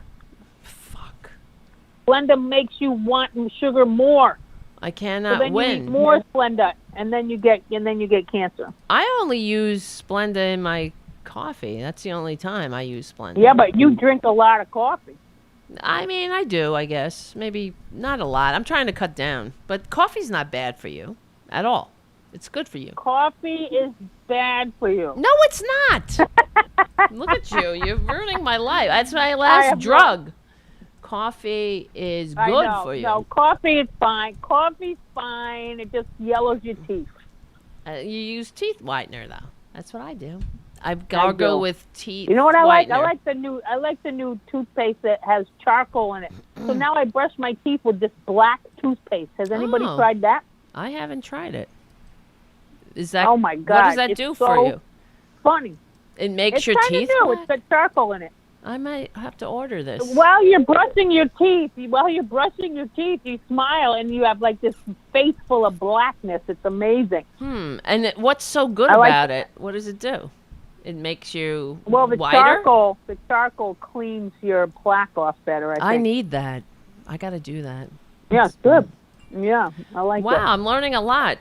I'm learning I have cancer, and now I'm. So you had cancer though. So what happened? You're did. fine though. What happened? Well, what they told me was that I had these little cells, because you always get these breast mammograms, and so by the fifth one, I believe the machine actually gave me cancer. Oh shit! So, it's true. The fucking machine gives you the cancer, and they kept telling me to go get one. I'm like, I don't want another one. Wow. And by the fifth one, they're like, okay, They're now like, you got it. So here we go. Here we go. So they said they saw these little cells that were acting a little strange, and what did they call them? They called them like bad cells. They weren't bad, but they were acting bad. They were bad actors. Bad. Oh wow. And yeah, and they didn't know whether they were going to be able to spread or not, so they wanted to get rid of them because in situ, they called it in situ, and SITU. What the hell? Meaning they weren't going anywhere. Yeah, in situ. Meaning they weren't going anywhere, but let's just make sure they don't, so let's go get them. Wow. Kind of thing. So it was. So what's the situation now? How are you doing? It out. They took a big chunk of my boob out, and then they Wow. asked me, "Do you want reconstruction?" And I'm like, "No, I don't care if I have a lumpy boob. No, I don't want reconstruction." So they try and sell you on reconstruction before you even go in. So Because that's a whole another thing that they want to yeah, but would that be paid for by Medicare or whatever? No, right? That's bullshit. Probably. Oh, Yeah, you should have done probably. it then. Why not? Well, if it doesn't bother you, I mean, that's a different story. Why should I make other people pay for something that I don't even need? Well, it's also a psychological thing, for yourself. You want to be, you know what I mean? Yeah. I don't know. I know what you mean. But I just was like, no. And they were like, okay. Why? And I they bet you did the most thing. women would say yes. That's probably Huh? why they were probably surprised. Why wouldn't they just do the operation and just do the reconstruction then? Do they do that? No, I guess they can't. No, right? you have to wait. wait. Right. You have to wait to get your reconstruction. So you can't just do it at once. But maybe they take out a piece of your something else while they're in there to do the reconstruction later. I don't know what the dealio is. That's interesting. But I said no, and it all came out fine. You can't even tell. That's good. Yeah. So you didn't need it anyway. So I'm glad No, I didn't need it, and that's the whole thing. Oh, I see. Right. Like a lot of times you probably don't even need it. And they took out a big chunk. I mean, they said like 6 inches by 2 or 3 inches. I don't know, like a big old claw full. But Wow. That's I'm weird. just praying that I stop eating sugar, so I stop feeding anything else. That So could be is that going what on. they told you? Don't eat sugar? Or you just heard Kinda. that? What do you mean kinda? Well, they didn't tell me much, and I don't remember a Kinda. lot. So So why are you telling me a lie here? I'm not telling you lies. I'm doing the best I can. Tell me lies, tell me sweet little lies. All right. Well, that's life, man. I need black toothpaste and what else? Yep. And I need to stop. Less sugar. I should cut the just sugar. drink. Go back to real sugar. Real sugar? I could do that, but then I Brown feel sugar. brown Sugar. Brown. Why brown? Yeah. Why brown Well, sugar? because the other one is processed. White sugar is processed. Oh, okay. And what else should I do? I don't know. Well, your face is lovely, so That's you so got that going nice. for You're you. gee, I need to hear this because in my mind Yeah. it's like it's not good You're in so there. young. Your skin looks so It's very just the clean and- lighting.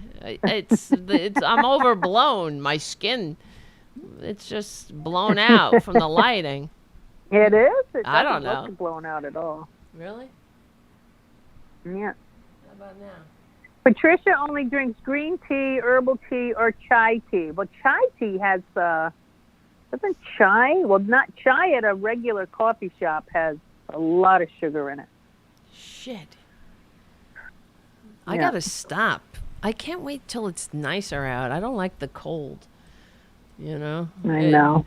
I gotta get I out of the know. house. I haven't been out of the house since, what's today? Well, Sunday. I went out to feed the community cats.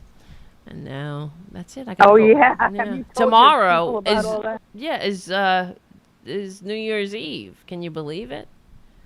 Right? No. Tomorrow's New Year's Eve, is it? I'm a little angry because Why? I got nothing going on. NOTHING. Ah. Nothing. Right. You usually do a show or something, right? Something. Yeah. I got nothing Yeah. going on either, but that's just a regular day for me. So Yeah, but that's New Year's Eve. You're supposed to I be hate like, New Year's Eve. woo, doing something. I don't do you know? anything on New Year's Eve. I never do anything. And I consider it, that's what I like to do. Nothing. Because people are like, you want to go out Wow. on New Year's Eve? I'm like, honey, I've been out. I've been out. Honey, I've been out. I've been out. I have been out. Mm. I'm tired. I'm staying in. I've been out. I've been out a long time. Not just out of the closet, but just I've been out. You know what I mean? And Yeah.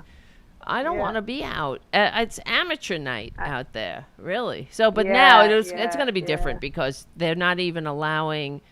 What's going to happen in Times Square with the ball coming down? I guess it's not going to be like it usually Still is. going to happen, isn't it? But they're not going to have a crowd. I just think I just saw something because I No. get the alerts from New York City. Where is it? Yeah. La la Ed- la. Yeah, I don't know. Ed said Ed got arrested for vagrancy in Times Square on New Year's Eve. Oh, really? Oh, What did you do? What did you do? For Ed? Did you pee in the vagrancy? corner or something? Vagrancy. What does that mean? That means you're a bum. You're being a bum. A bum. Well, one of your patrons is a bum then. Ed the first. I got bum. He's not a bum. He's always so Why? No, punctual. He gave you $19. I know. He's not a bum. He's a bum. supporter and he's punctual. He's always the first in the chat room. There's not That's a bum. awesome. Congratulations, Vagrancy. Ed. You're punctual. Well, at least that's a memory, and that's a memorable thing. That's like when I went to, well, this is a story. When I went to, this is when I was young and I was doing drugs, and we went to Six Flags Great Didn't we Adventure. all? You know, I used to do drugs, and we went to Great Adventure, but we had been out all night, you know, at a bar, and I was doing cocaine, and then we went into Great Adventure, and I didn't realize that they searched you at the time. You know, I got searched. I mean, I'm talking about goddamn 20-something years ago. You know what I mean? And I had a little bag, and I had my drugs in the side of the bag, and he's like, "What's that?" And he had a stick, and he was like, "Oh no, open it," and I was like, "Yeah, nothing in there, nothing in there." He didn't buy my casual act. Yep, nothing in there, nothing in there. I was trying to play like Spock, go like, yeah, you haven't seen, there are no droids in this car, or nothing in there, Right, nothing I love in that. there. And he was like, wait And a did he get minute. And they pulled me into the security place, and they all questioned me, and I don't know, but then they let me go, and I enjoyed a nice day in the park. But they took my drugs, and they probably enjoyed them. That's all I have to say, is that they didn't call the cops, and they let me loose in the park. So anyway, whoa, yeah. And Ed didn't confess to why he got arrested. He just said he was a timely bum. That's all. He's a timely bum. Let's see, vagrancy. Because he's a vagrant. Yeah, he's a vagrant. A state of living as a vagrant. And look at That must be hard. yes, vagrancy. And then they have illustrations of lovable hobos. Yes. Anyway, did you ever ride the rails, Poppy? What does that mean? I don't know. Like as a hobo? Yeah. I wish. Hobo. I like hobo. We got to bring it back. I bring back the word hobo. You know? Yeah, it sounds fun. It's better than bum. Bum. Yeah, hobo. He's a sounds bum. good. He's a bum. So. Hobo. All right. Well, you want to talk about some politics? All right. You want to go? Is this what I'm hearing in your voice? I got like an hour and 15. That's about my attention. All right. span. All right. All right, Yeah. Poppy. Well, Let's I see. keep on going. All right. I got to keep going. So I have, go ahead, all right, I Poppy. wrote Tell 2 them jokes to about put your on there. show and your class. I mean, and all that. Go ahead. Oh, okay. Yeah, well, if anybody's interested in taking an online comedy class, stand-up comedy, it's going to be beginning. It's going to be you know what I'm saying. January 13th, and my email, I'll put it in the chat, is POP, haha, 1 @gmail.com, and you just sign up, and it's not cheap. It's $300, but you learn how to you come out of it with a 7-minute monologue, and it's really fun. And Yes, we'll it's do great. the show online, and we'll get a platform where we can get like a lot of people to come to the show and everything like that. It'll be good. That's great. That's awesome. Yeah, and that's thank you. I was Thank telling you. them that's how I started doing comedy. I took a class. So Online? not online because it was before COVID. Yeah. But yeah, Right. I took it at So Caroline's. here's a couple of new jokes. Everyone's Okay. wearing masks, and now you gotta match your fashion. Now masks are fashionable masks. You get your fashion mask, you get your morning mask, you get your evening wear mask, right? And then some people don't give a shit. It's like they never even wash their mask. You ever see these people walking around with dirty masks? Like, ew, you gotta wash that mask, man. Yes. The hell are you thinking? Oh, it's true. And then the smokers are so lazy. They're smoking right through their mask, so they got a yellow spot right in the middle of their mask. Yes. That's funny. That's good. That's Working good. it And out, doing some crowd work. Doing some crowd work. And did I tell you about? I did go to Mexico. Did I tell you about that? No. show? When? When'd you go to Mexico? Well, I went in October. Oh, Couldn't okay. believe it. Wow, that's weird. Yeah, I went in October, and I was an all-gay male resort, which was scary as hell because just those words—that's a super spreader right there. That's good. Doesn't Yeah. even have to be a pandemic. That's a super spreader. That's the definition of a super spreader. Exactly. So it was a fun trip, but then we got scared because Hurricane Delta came and was barreling down on us, and we all had to evacuate our rooms if we were on the first floor. We had to evacuate our rooms, and everybody had to go sleep in the convention center, which was quite a night. And now I can say that I have now actually slept in one night with 200 men. In one night, I slept with 200 Wow. men. That's incredible. You're like Stormy Daniels of the lesbian comedy set. Yeah, maybe Hurricane. I can be Hurricane Daniel. Right? That's true. That's good. Yeah. Very good. All Very right, good. well, that's about it. I love being on your show. Yes, I love all yes. your fans. And me too. And everyone was great. Yes. Thank you so much, Poppy, and Happy New Year. We'll stay in touch. You'll be back. We'll keep on keeping on. And yes. All right. I'll talk to All you right. later. Thank Love you so much, Sarah. Happy New Year. All right. Keep your chin up. Happy New Year. Thank you. All right. Bye-bye. You get through it together. Yes. Funeral. Yeah, Bye. that's right. All right. Bye-bye. Everybody, Poppy Champlin. Hold on a second. Let me take this. Boom. Hold on. I have to respond to a text. I'm on the air right now. After. Okay. Guys, that was fun, right? A different way. It was nice to kind of chill out and have a nice light conversation that had some where we discussed saving the country from racism, how we fix racism, how we can actually have a functioning society that works for all. That was pretty good. You know, I needed that. Thank you, Poppy. I really do. I really needed that.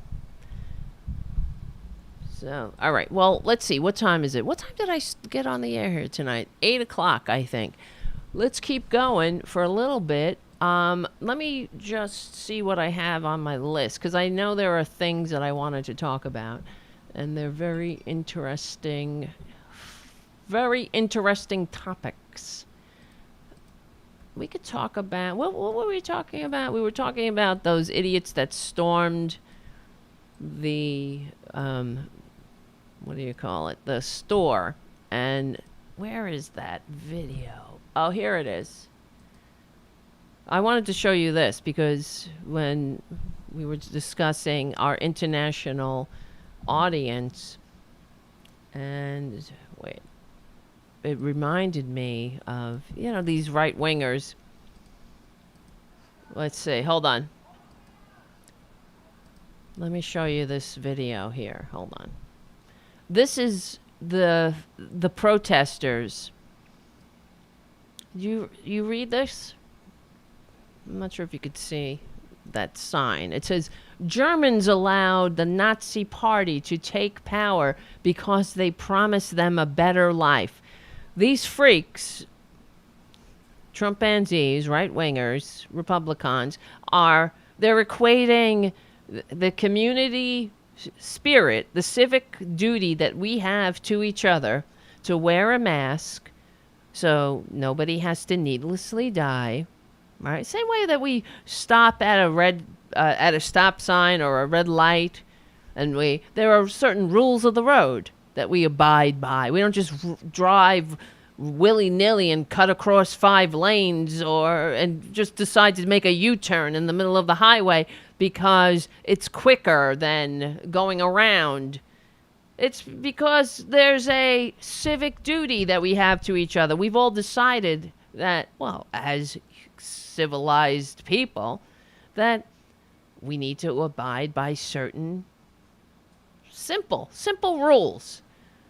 So right now in the middle of a pandemic, just like in the middle of a war, when I keep thinking about in World War II, how the United States, the people of the U.S., women couldn't wear pantyhose, and you couldn't get certain basic food. You couldn't get sugar. You couldn't get certain things. You couldn't change your tire. God help you if you got a flat. Because all of the resources were being used to win the war. Same thing here. What is their effing damage? Wearing a mask doesn't make you a victim of the Holocaust, you freak. But there is a Holocaust going on. Nearly 350,000 people dead. But they don't seem to care. Here, look at these idiots. Can you believe this? No vaccine for tyranny.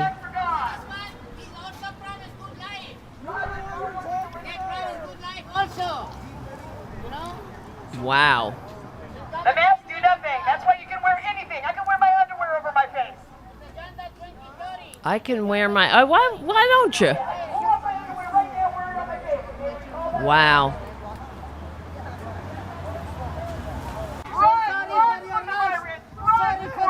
What does that say? Wait. Oh, that's...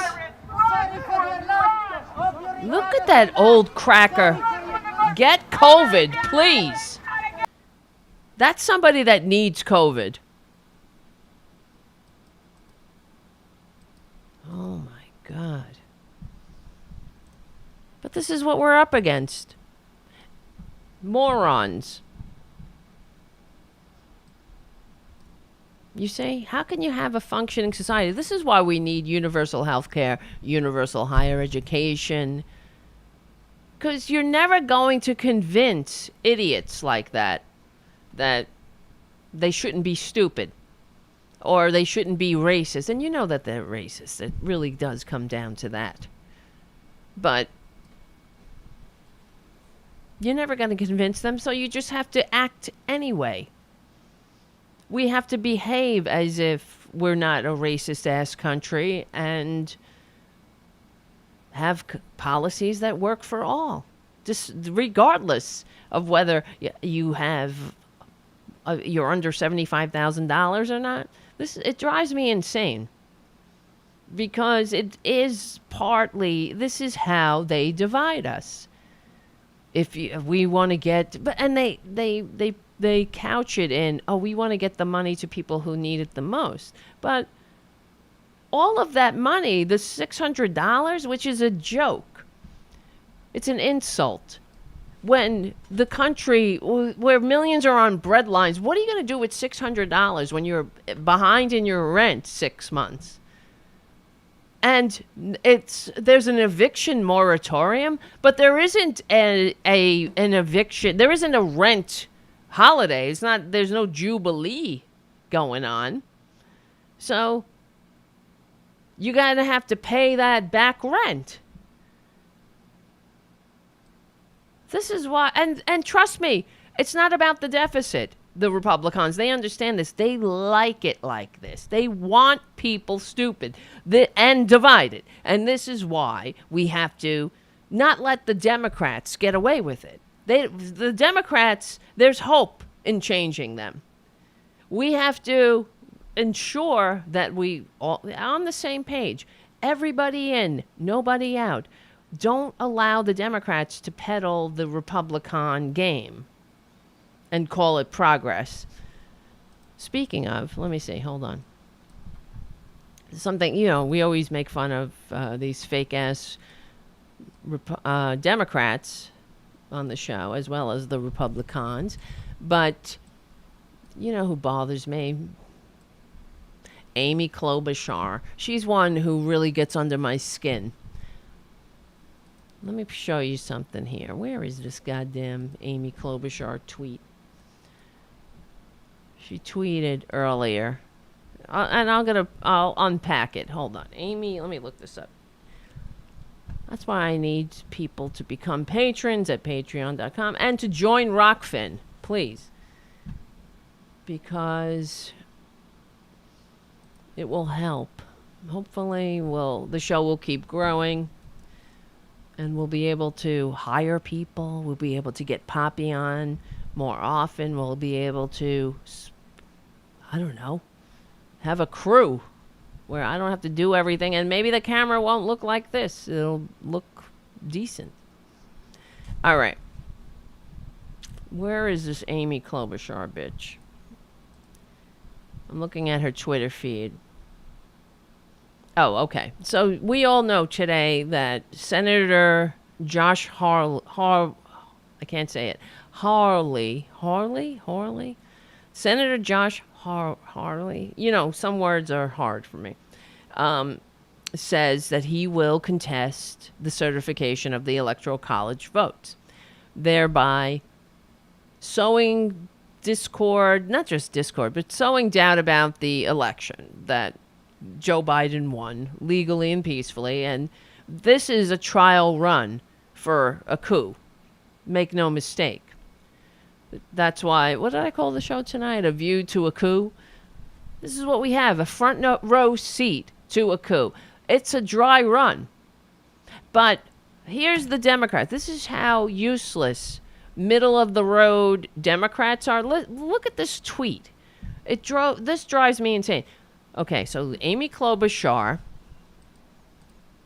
she's outraged that this anti-American scumbag, Senator Hawley, says that he's going to contest the Electoral College certification. So she writes, "This is how you run for president on the Republican side in 2024. You join a coup attempt." All right, good. You call it out. She continues, "Democracy will prevail. As lead Dem on the Rules Committee, I will guarantee it." All right, here we go. there's a bipartisan group of elected, who will put our country first. See you on the 6th. You bipartisan bitch. There's a bipartisan group, so, oh, great. This pathological bipartisan shit is killing us. What do you mean? So you're going to weed out a couple of the good apples out of the anti-democratic death cult that has a con man as a standard bearer? But don't worry, we're gonna save democracy, because I'm gonna call it out on the Rules Committee, and we got a couple of good bipartisan. We got some bipartisan shit happening here. The bipartisan is what got us into this boat. I don't care about the bipartisan group of electeds, whatever that means. Electeds? Electors? Electeds? It's not bipartisan. What she should be saying is that the Republican Party is an irredeemable anti-democratic death cult that must go the way of the Whigs. And it can't go there fast enough. So you're going to pick out a couple of good Republicans and say, we're going to stop the bad Republicans. Which, it seems like an awful goddamn lot of bad Republicans, since the goddamn standard bearer is one of them. They all voted for the standard bearer, the con man who licks Putin's taint on the international stage. But get a couple of good ones. How are they good? You're talking about good ones who voted to stop Barack Obama they helped the coup against we the people, as Mitch McConnell followed the Nazi playbook and stuffed more unqualified judges onto the bench. That bipartisan group. We're going to find those bipartisan. They're going to guarantee it. We're not going to allow democracy to go not to prevail. I had some bipartisans over here. Pay no attention to the fact that they voted for Twitler, and they voted for him twice, regardless of the fact that he was completely unfit to lead a drunken conga line at the Jersey Shore, much less a modern nation. But don't worry, guys. Calm down. I got it. I'm on the Rules Committee. Her freaking pathology is unbelievable. How these right-wing Democrats do more to rehab the Republican Party than the effing right-wing Republicans do themselves. They're out there challenging the election. What are they doing when the American people are on bread lines? Where's this bipartisan group that wants to give people an effective lifeline? Where's the bipartisan group that stood up from the word jump when Twitler started with his bullshit? When the pandemic came to our shores, how it was going to disappear. It was a couple of people, and one day it's going to be like magic. And don't worry about it. Don't wear a mask. Liberate Michigan. Liberate Virginia. But Amy Klobuchar, what is their damage, for Christ's sakes? Really, what is wrong with these fucking Dems? Excuse my language. But I read this. See, she thinks that's something to be patted on the back for. And of course, corporate media, that's why she's on corporate media all the time. But she's part of the problem. There, don't worry, everybody. Nobody asked you to make a bipartisan group of some who aren't completely as traitorous as the rest of them. There's a bipartisan group of electeds who will put our country first. Really, I wish you could show who. Who are they? Because they're the ones that allow Mitch McConnell to get away with his shit, shoving more unqualified judges onto the bench while the American people die and wait on bread lines. It makes me unbelievably outraged. Because these are the people that are supposed to be fighting for us. That's why we do the show. We can't let them get away with this shit. And Amy Klobuchar is probably one of the more damaging Democrats, to tell you the truth. Nobody cares about your bipartisan. You're so bipartisan, I have to wonder, is it some kind of sick pathology to you? What is the goal, or what is the benefit of rehabbing this irredeemable death cult that put a con man? They elected him. They nominated a con man who attacks cheating, draft dodging, dictator envying con man. They made that man, that waste of human DNA, their standard bearer. So what is Amy Klobuchar's, what is her pathology?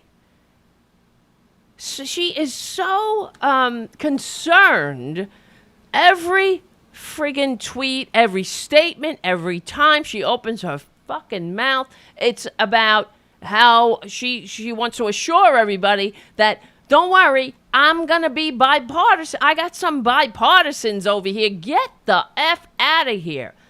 There is nothing that you can do to change the fact that the truth is the truth is the truth, regardless of whether a Republican agrees with it or not.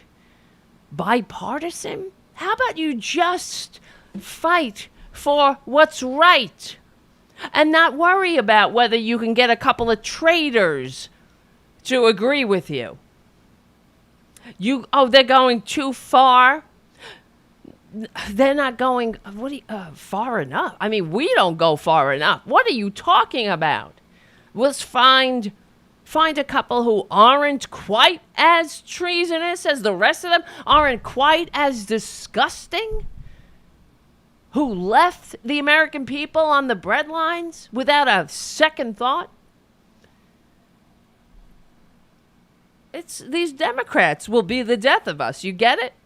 It's not just the Republicans. They're the worst. But what are you going to say? What do you do? What will history say about the complicit opposition party? I'm so up to my eyeballs with this Amy Klobuchar and her pathology. That's all she's got. She's going to be everybody's best friend in the Senate. Look, I can be bipartisan. We're going to get a bipartisan and get things done. What are you getting done? You're not getting anything done. You're not getting people help. The American people are living check to check. If they have a check, you're throwing $600 at some people a little bit lower on the ladder. That's not good enough, Amy. If that's all you got with your bipartisan goddamn pathology, then it's not working. Being so bipartisan, it isn't working. How about you see the truth that these right-wingers, the fact that they found a senator to contest the election result should say it all. That should be the end of your eagerness to join them, walking hand in hand into the sunset while the American people suffer on bread lines. I'm so pleased that you get along. You have friends who are Republicans in the Senate. You love to see them at the Senate gym. Good for you, but it isn't working. It's so tedious. It's ridiculous. It's weak. It's fucking like, it's, excuse me. It is so, it's like it's the pathology of a perpetual victim. Not like the Republicans. See, they play the professional victim card all the time. They're always so picked upon, and they're the victims. But this Amy Klobuchar, she might as well have a kick me sign on her back. It's not working. You're, oh, shucks, yuckity, yuck, yuck. You're not doing anything useful, Amy, except, I don't know, embarrassing yourself. It's like somebody who's so desperate. What is your desperation to rehab this irredeemable death cult? What is that about? I don't know. That's not what's going to fix this country. It's not that you're able to get along with somebody who has the opinions of an autocrat. That's not going to fix the country. You see, the Republican Party is an anti-democratic death cult. Haven't you been paying attention, Amy Klobuchar? But I think she's too far up the ass of these right-wingers. She doesn't know the difference. She can't take a step back. Take a step back and get the view from the breadline, Amy. And then tell me. Take a view from here on the ground, where we have to endure these antics of these unfit autocrats who have no interest in democracy. They're not trying to make a country work for all. Where are your bipartisan pals when we had to live in a country under the tyranny of a minority death cult? See, that's Amy Klobuchar for you. You don't do me a favor, somebody. Find me a comparable Republican pining for Democrats like that. Now, I am a registered Democrat. I consider myself a real Democrat, an FDR Democrat. I don't know what this Amy Klobuchar bitch is up to. I don't know what that is. See, we are unapologetic liberals. And if there was a better idea, if by funneling all the money to and the power to the top, if that actually did create a country that worked for all, we'd be all for it. So tell me, Amy, Amy is somebody who doesn't have a clue. She really doesn't.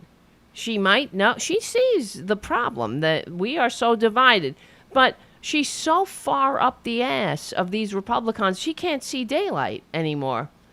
She can't see the truth. It's not about whether you could be friends with somebody who has the ideas that we best left in the first Gilded Age. Or the Dark Ages, frankly. Forget the Gilded Age. They're dragging us back to the Dark Ages. So where are you going to find bipartisan agreement on that? You're trying to look for bipartisan agreement. Don't worry, we're going to get some good bipartisan group to stop the coup. Well, only one party is engaging in a coup. And in fact, only one party has ever tried to engage in a coup and engaged in coup. We've under the coup, the tyranny of the minority for my entire life in this country.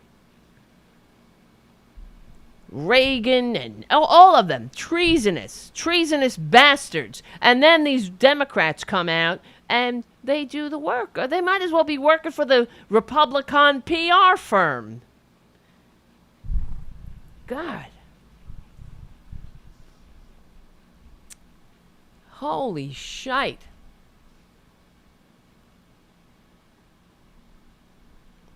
my God, I'm reading some of the responses on the coup has been going on against DJT for 4 years. The testimony in Georgia today is overwhelming. No, bitch. Stop watching your fake ass. Well, listen, I don't want to start to get into a fight with some random freak on a Twitter feed. All right. Why is Milo trending? A woman does not become a nurse because she wishes to give. She becomes one because she wishes to control. Nursing degrees are one of the easiest to acquire, yet bestow vast authority and unearned privilege on the graduate. Wow, no, can this dumb fuck take 1 semester of nursing courses? It's not easy. Most importantly, they bestow power over men without the hassle of pregnancy or child rearing. This person is sick. You hear this? It is a profession for barren, vicious control freaks, and Lucifer rejoices in every new nurse he creates. This is Milo, Yana, whatever the fuck. Wow. Yeah, nurses are clout seekers, this person writes. But Milo, he's just a genuine guy standing up for truth, justice, and the American way, right? You see, they prove me right every time. Look at this tweet. Look how sick and ugly they are. That's your Republican Party. You would never, everything you could say, and I will say that about Democrats. I will bust them. I will hold them to the carpet. I'll whatever this saying is. I will, because we want them to be better. They're capable of it. But Republicans are just sick. And here's your exhibit Z for today. This tweet is so misogynist. It is so fragile, revealing so much about Milo. What a tired and terrified little boy he is. It's almost beyond. It's beyond parody. It's a stereotype. Wow.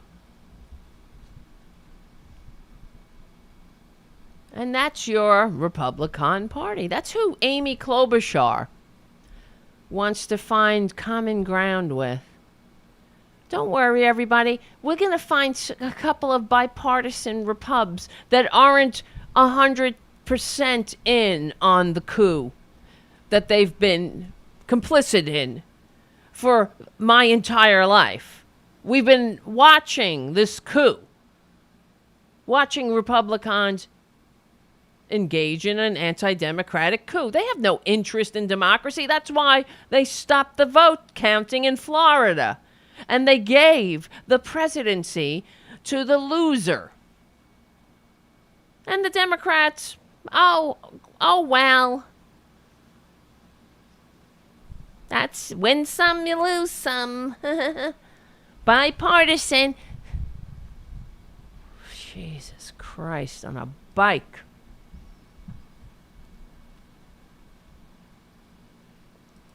They're sick. They really are. Yes, Dolores says on the Facebook chat, Milo, what the fuck? I guess he hated his mother. I hope he's not wearing a mask. Bingo.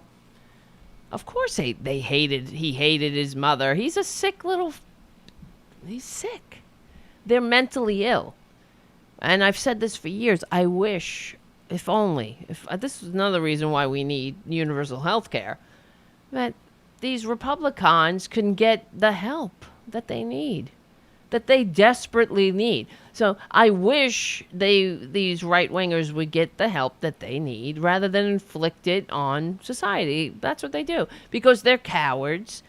It takes courage to get the help you need, to look at yourself and say, I need help, and go get it, and be honest and open up to somebody and try to work on yourself. See, that takes courage.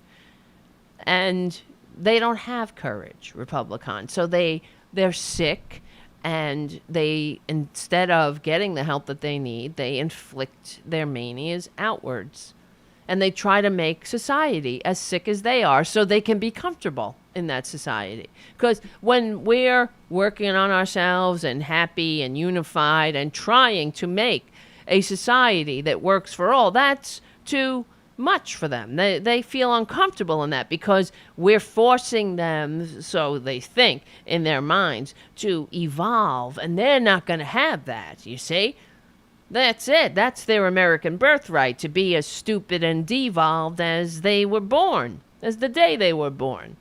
So, if only these Republicans would get the help they desperately need, the world would be a much better place. It really would.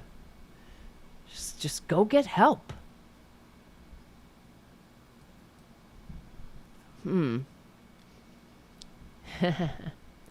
All right. One last thing before we go tonight. Let's see. Hold on. Well, just something yesterday I wanted to talk about. And if you can, become a patron. Become a patron at patreon.com/TaraDevlin to make up for all the patrons who left me flat, who've left me high and dry. I'm only kidding. Thank you for your support for as long as you have supported. And I hope if you're no longer supporting the show, I hope it's because you don't like the show anymore, and it's not that there's something going on in your life that where you have to tighten your belt. I really do. I know times are tough. I get it. So if you can become a patron, please do. $2 a month, $5 a month, whatever. Or join ROKFIN, ROKFIN.com, ROKFIN.com. That'll give you access to exclusive content, not just for this show, but also for other shows, Jimmy Dore, Ron Placone, Lee Camp, Graham Elwood, other liberal talkers. All right. One other thing. Just want to show you something, because I saw it and it made me sick. And if I got to get sick, I'm bringing you with me. No, I need you. I need backup. That's what it is. Where the heck is it? Oh my God. I can't find. Of course I'm talking about. Oh, here it is. Yesterday, can you believe? This is why Republicans are sick. We know that. They're in their mind. They're legends in their own mind. The Arizona Republican Party shared a picture of Twitler. Like, he's a revolutionary. Look at this. Come on, open up. Open the... Aren't they embarrassing? So let me remind everybody. The reason I wanted to share this is because I want to reiterate history. Let's remember. That's why we're on the right side of history. We're on the right side of decency, dignity, democracy. We progressives are the patriots. If this were 1776, this traitor, Twitler, he wouldn't be on the side of the revolution. They would be on the side of the king and the aristocracy. Conservatives. There's nothing conservative about overthrowing a king. That's what drives me insane about these freaks. And nobody except me and I guess other liberal talkers like me. You don't hear this on the corporate media, but they don't put this in its place and tell the American people. So I got to do it. Listen, the United States is a progressive initiative. There is nothing more progressive than overthrowing a king and an aristocracy that ruled Western civilization for thousands of years. There's nothing conservative about that.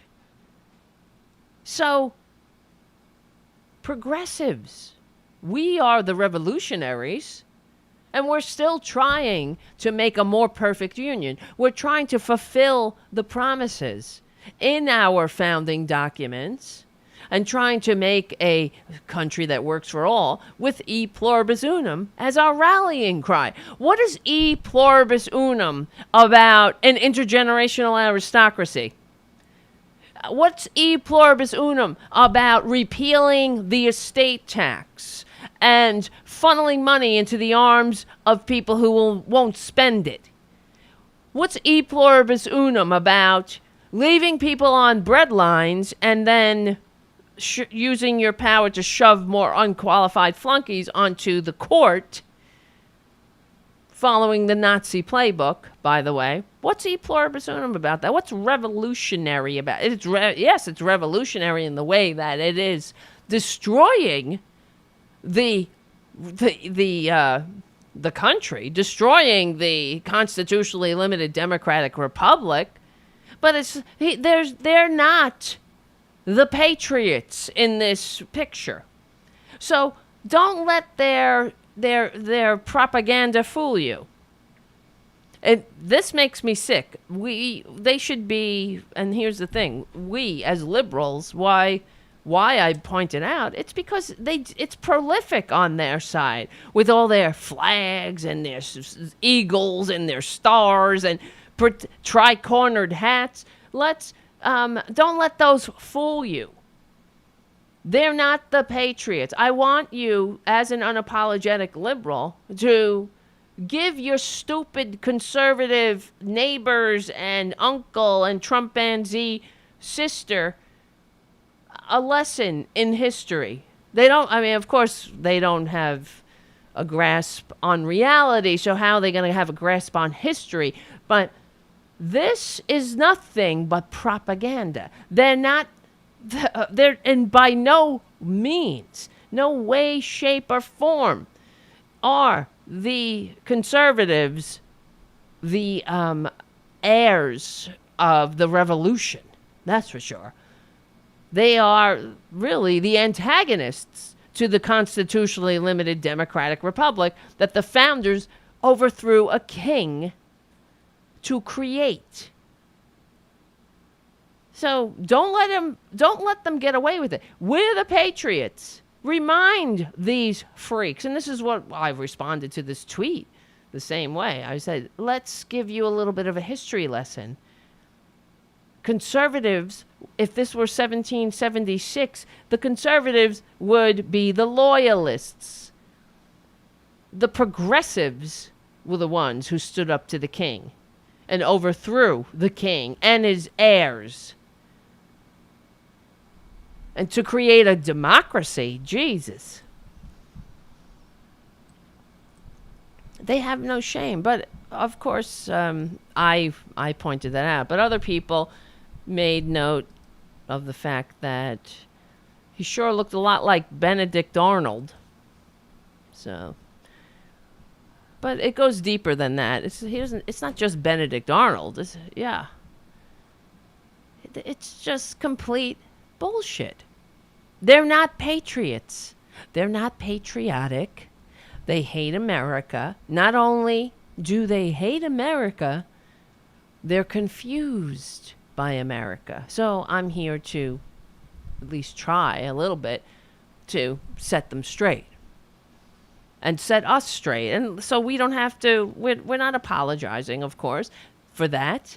Don't apologize for being on the right side of history. for having the solutions, for being knowledgeable, for understanding that we're the heirs of the revolution. If this were 1776, we would be fighting the king and the aristocracy. And while the conservatives would be doing all they could to stop us, as they are now. So they're still trying to roll, but they're not just rolling back the progressive era. They're dragging us back to the Gilded Age, dragging us right back past the revolution, straight to the Dark Ages, where that's the end goal of their agenda. It is. It's not to have a country that works for all, a free democratic republic, a constitutionally limited democratic republic. It is to ensure the rich get richer. Everything, all of their entire agenda is the agenda of the intergenerational aristocracy that we overthrew. Undoing the estate tax. The only reason you would undo the estate tax, as they did in their tax scam that funneled more money into the oligarchy's hands, the only reason you would do that is to recreate an intergenerational aristocracy. So your undeserving heirs, like for thousands of years, the way it was in Western civilization, they could inherit their wealth tax-free. That's what they're doing. That's what they did already. This is why we have to undo that. And we see, here's the thing. The other thing is that when Joe Biden says things like, he does say we need to undo, we will undo Twitler's tax scam, but he doesn't explain. Does he even know? I don't know that the estate tax is a patriotic tax that stopped the progression of an intergenerational aristocracy. It stopped that it stopped an American aristocracy from developing, because you can't have democracy and aristocracy. It's just not how it works. That's the system the founders rebelled against. And so when everything that they stand for, hierarchy, misogyny, of course, white privilege, that's what they stand for. Concentrated wealth. No social safety net, right? This is what they say. If you need help, if you fall on hard times, go to the church. That's their agenda, which is the same thing. We've seen that before. It was called the Dark Ages. You get as much education as you can afford. That's the Dark Ages. That's the world they're dragging us back to. Don't be fooled. They could do it too if we allow them. With the Amy Klobuchars of the world, they'll be able to get away with it. She'll be like, bipartisan this and bipartisan.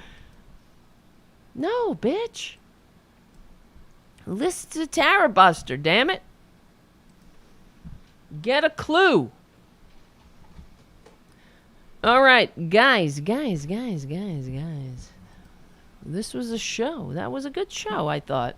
Poppy was fun. It was great having her on the show. What do you think?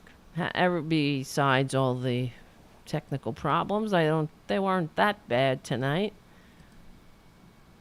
I want to thank you all. Thank you, Jim, for your super chat. Thank you, Banter Board, for your super chat. Thank you, Jim, again. Thank you, JD, for your super chat in pounds. Thank you, Slow Tree, for your super chat in euros. Thank you. Say hi to everybody in Germany, and say hi to everybody in London for me, JD. Thank you, Errol, for your super chat. And I also want to say another thanks to our newest patron. I'm just trying to get the name right. Daryl Racine. Thank you. Thank you so much, Daryl, for taking that extra leap and supporting the show with... We need about 1 million more of you, but maybe 1,000. That'll be good. And then we can have a daily show at a set time with maybe a producer. Wouldn't that be nice? All right, guys. I don't know about tomorrow. We'll see. I know tomorrow is New Year's Eve. If I do a show, it will be earlier in the day. It'll be short. I'm trying to do as many shows as I can. Possible. As many shows as possible. I won't do a show late at night like this because we won't. Because I'm just gonna... What am I gonna do tomorrow for New Year's Eve? I'm going to relax a little bit after. I'll see what happens during the day. I might do a show. I might do a short show during the afternoon. That's what I'm thinking. Just keep putting out content. And I'm waiting for this green screen to arrive. I want to see maybe that'll work. I don't know what time it's going to come. It's supposed to come tomorrow, but probably won't come until late. But anyway, I want to relax. That's what my plan for New Year's Eve was I was going to watch Vikings, the last season of Vikings. That's what I was going to do. Just chill out and be taken away to another time and not worry about us here in the United States of serfs and lords. That's what I was going to do. And maybe I'll do that on New Year's Day a little bit. And probably have my friend come over and chant a little bit. Set up the new year. Get the energy somehow balanced with the universe. Chant Nam Myoho Renge Kyo or something. Well, that's what we chant. It actually does work. It's good for my mental health. You'd be surprised. Give it a try. I'm telling you, it does make you less despondent.